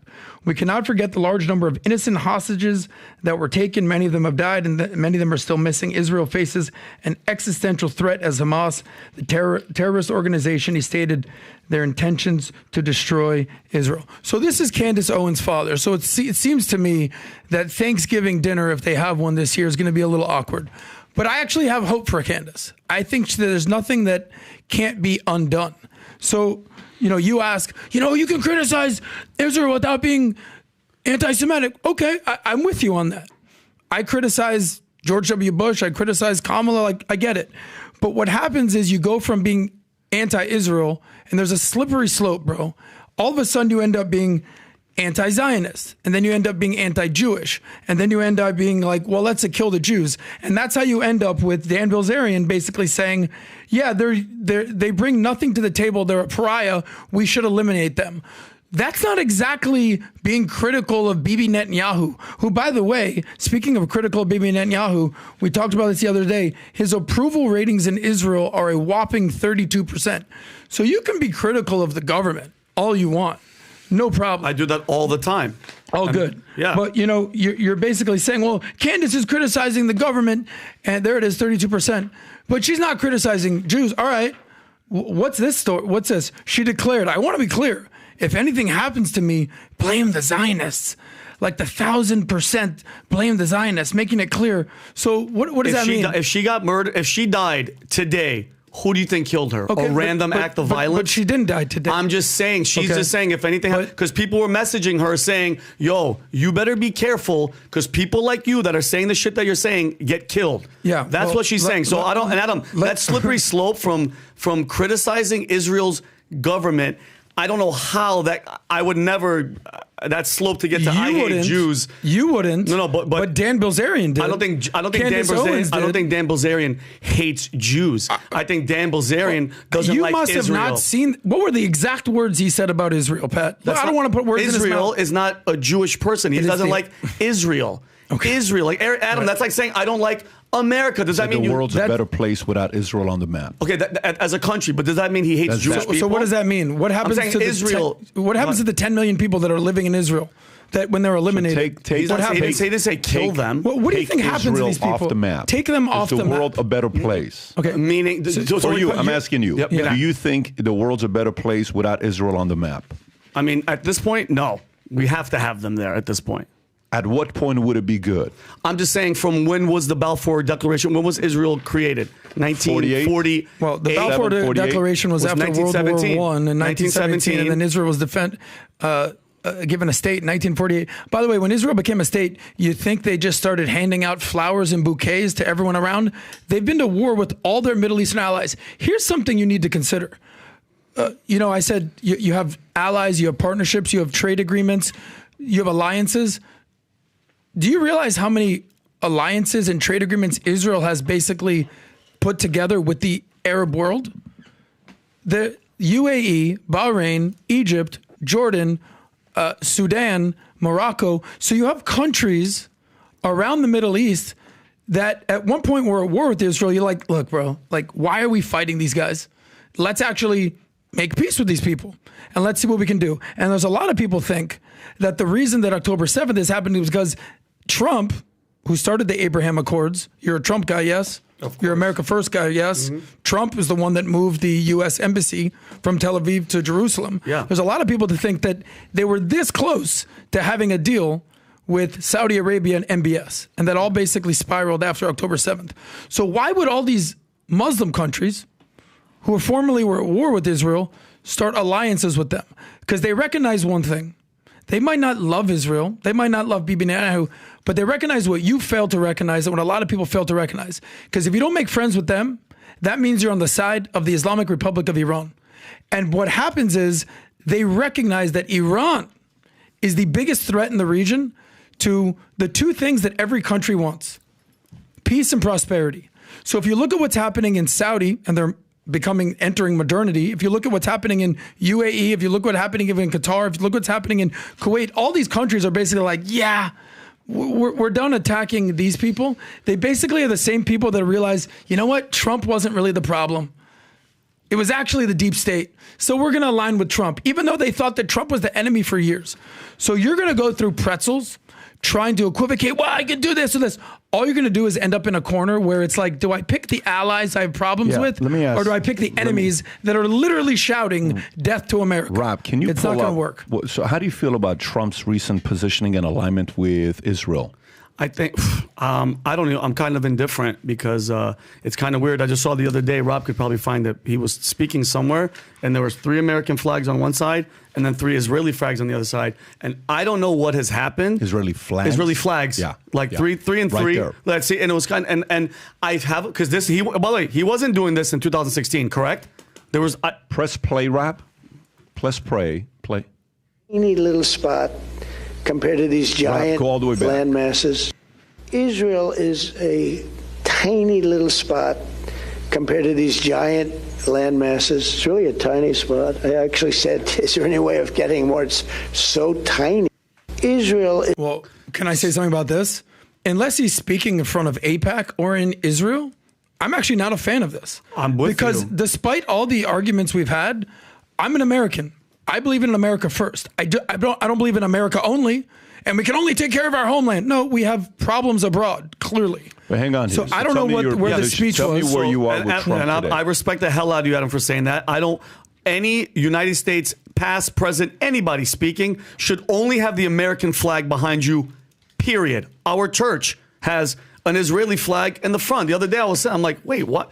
What about the Palestinian? Like, there's Palestinian good people. Yeah, Hamas is, doing what they're doing, but what about Palestine? Anyway, when I see something like this, I almost feel, I'm not a fan, I'm going to be honest with you. I almost feel, Pat, like 2020, what happened? He got cheated. They cheated. He lost COVID, blah, blah. I think this alliance is almost like, hey, listen, you buddy with us, and we won't let what happened in 2020 happen in 2024. I think that's an alliance that he's making. What's the quote? If you hate America, what does it say? If you hate America, if you want to eliminate Israel, then we don't want you in our country. What do you think about him saying that? Well, if you want to eliminate, I guess Dan Bilzerian needs to leave. I think. Listen, and I don't. By the way, I don't know Dan Bilzerian's exact what he's talking about. If he's saying disperse the people. You didn't watch the interview with Pat? No, I watched it. But when he says Israel, the world would be a better place without Israel. Do you think that he thinks right now nuke it and get rid of everybody, or break it up as a country and get everybody out of there? Where do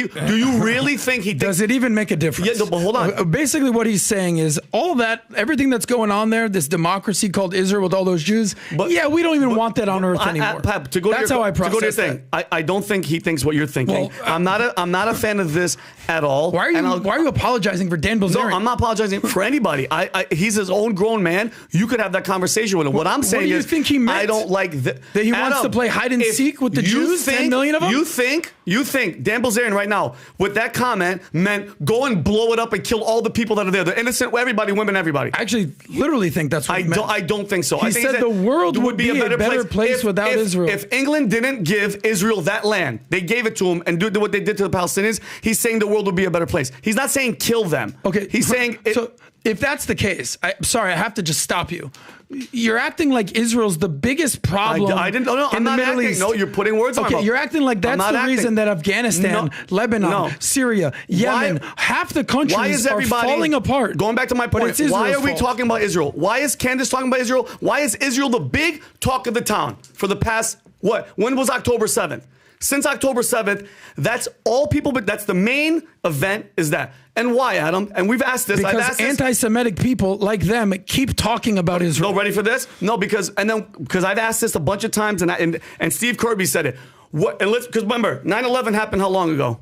How long ago, Rob? 23 years ago. 23 years ago. To this day, Real people that are awake know what happened on 9/11, who was really in charge, and what happened, and how they set it up. Right. And you're the real people? Yeah, Adam. Okay, you know what? You know what happened on 9/11, but not our actual CIA, FBI. Adam, you trust the government. You go ahead and do that. No, I'm going to trust Vinny.com. Yeah, no, Adam. That's Vinny, work then how out did well Vinny for me. know shit that you didn't know? Because I was in during 9/11, and I knew. Do you remember when Candace Owens hitched her entire career to the fact that Emmanuel Macron's wife was a man? And guess what? I still believe that. You still believe I believe it. Okay. Yeah, because they haven't proved me wrong. Number two, so that 9/11 happened, and we still don't have the answers, okay? October 7th happened, the biggest failure of the biggest security freaking guard spot. You've been to Israel. For 6 hours they did what they went. Where's the accountability of, when are we going to find out what happened, Adam? Ready? What, 30 years from now, where they're going to go, actually, Benjamin Netanyahu, yeah, they knew and they turned the other cheek. What if you found that out, Adam? Vinny.com just found out what happened on 9/11. Adam.org. Go back to a question for you. Yeah. How do you feel about Trump right now? I'm not when people go, oh, you're just a loyalist. I don't like the border situation, and I don't like that. What can he do to lose your vote? I mean, he's not. If the other option is Kamala Harris, PBD, I'm voting for Donald Trump no matter what. He's not going to lose my vote. So he can't do anything to lose your vote. Well, guess what? If he was on Epstein's island and was with the child, yes, I would not vote for him. Period. If he was a Bill Clinton, if he had the record that Bill Clinton had, done deal. You'd vote for Kamala then? No, I wouldn't. I would sit it out. Okay. Period. Okay. But in regards to this decision that he's making with Israel is not at the same level for you as where it would cause you to not want to vote for the guy. Yeah. Okay. Because the other policies I love. So let me ask you, do you think all of these things that are going on right now, what is your top issue in your life right now politically? What's your number one? Rank your top issues. My top issues right now. The border is one of the main ones right now. So I think illegals are coming in. In Alabama, PBD, they just found in Alabama 3,200 illegal non-citizens registered to vote. Okay, what's your second? Number two, economy. What's three? Does inflation kind of go into that as well? Yeah. But security, and Pat, on top of that, I'll put the economy, inflation, and then security with what's going to happen because I know something bad is coming. Security. Yes. Okay, what else? The protection of the children. Everything that they're doing with the kids. Pedophilia. I have a story about pedophilia. Got it. What else? Open board. The border kind of goes into that. I mean, those are my top four. Top four, top five. So where does Israel lie in your top 10 list? Probably lower in the past 5, 6, 7. In the 5, 6, 7. Yeah. Because I don't want them to get us into a freaking crazy war that is an intentional trying to get us into war. Okay. You think they could have done that in 2016, 2017, 18, 19, 20? Meaning what? Could Israel have done that to get U.S. into a war in 2016 through 2020? I mean, there wasn't an event like October 7th. Yeah, but could they have, if they really wanted to, fabricate a story to get us into war? Yeah, or like a false flag, something. Did it happen? No. Okay. So what's above for you? Trump winning or Israel being held accountable? For right now, the way that the world's going, Trump has to win. That's my number one. So that's the part about when, do you think Candace and all this stuff that's going on, Dan, Tate doesn't live here. Tate lives in Romania. Okay, so Tate, U.S., of course, they want Trump to be the president. Tate's a Trump guy. He's publicly said it. Do you think all of that helps Trump's case or hurts Trump's case? Hurts Trump's case. How do you feel about that? Not a big fan of it, but at the same time, she's chosen her enemy. It's a big freaking enemy. I know you say, choose them wisely, but I think there's something deeper that she has a calling for that she's going to go with it. And how much of it do you think it's her? How much of it do you think is the falling out with Daily Wire? I think the Daily Wire situation sparked the fire in her that's taken off, and it's way past that. Ben Shapiro is so far back in her rear view, it's insane. It's like now it's a bigger issue. Now he set the flame, and now it's a full-on fire line. Like it's insane. Do you think America needs that today? What? That, just going through that whole Israel thing today. I mean, do we need it? I think we do need it. Okay. I think we have to have. How do you think the left feels about it today? Of course, anything that's having us fighting with each other is obviously huge. Got it. So the left's going to use this. Big time. And that's why they wrote an article titled what?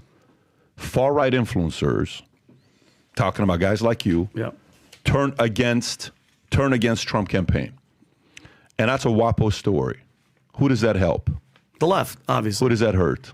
The right, Trump. So when November 5th comes and Kamala's president, remember these days. Mm-hmm. Just letting you know. When November 5th comes and all of these guys, when and by the way, trust me, you're going to get swamped with support and messages today.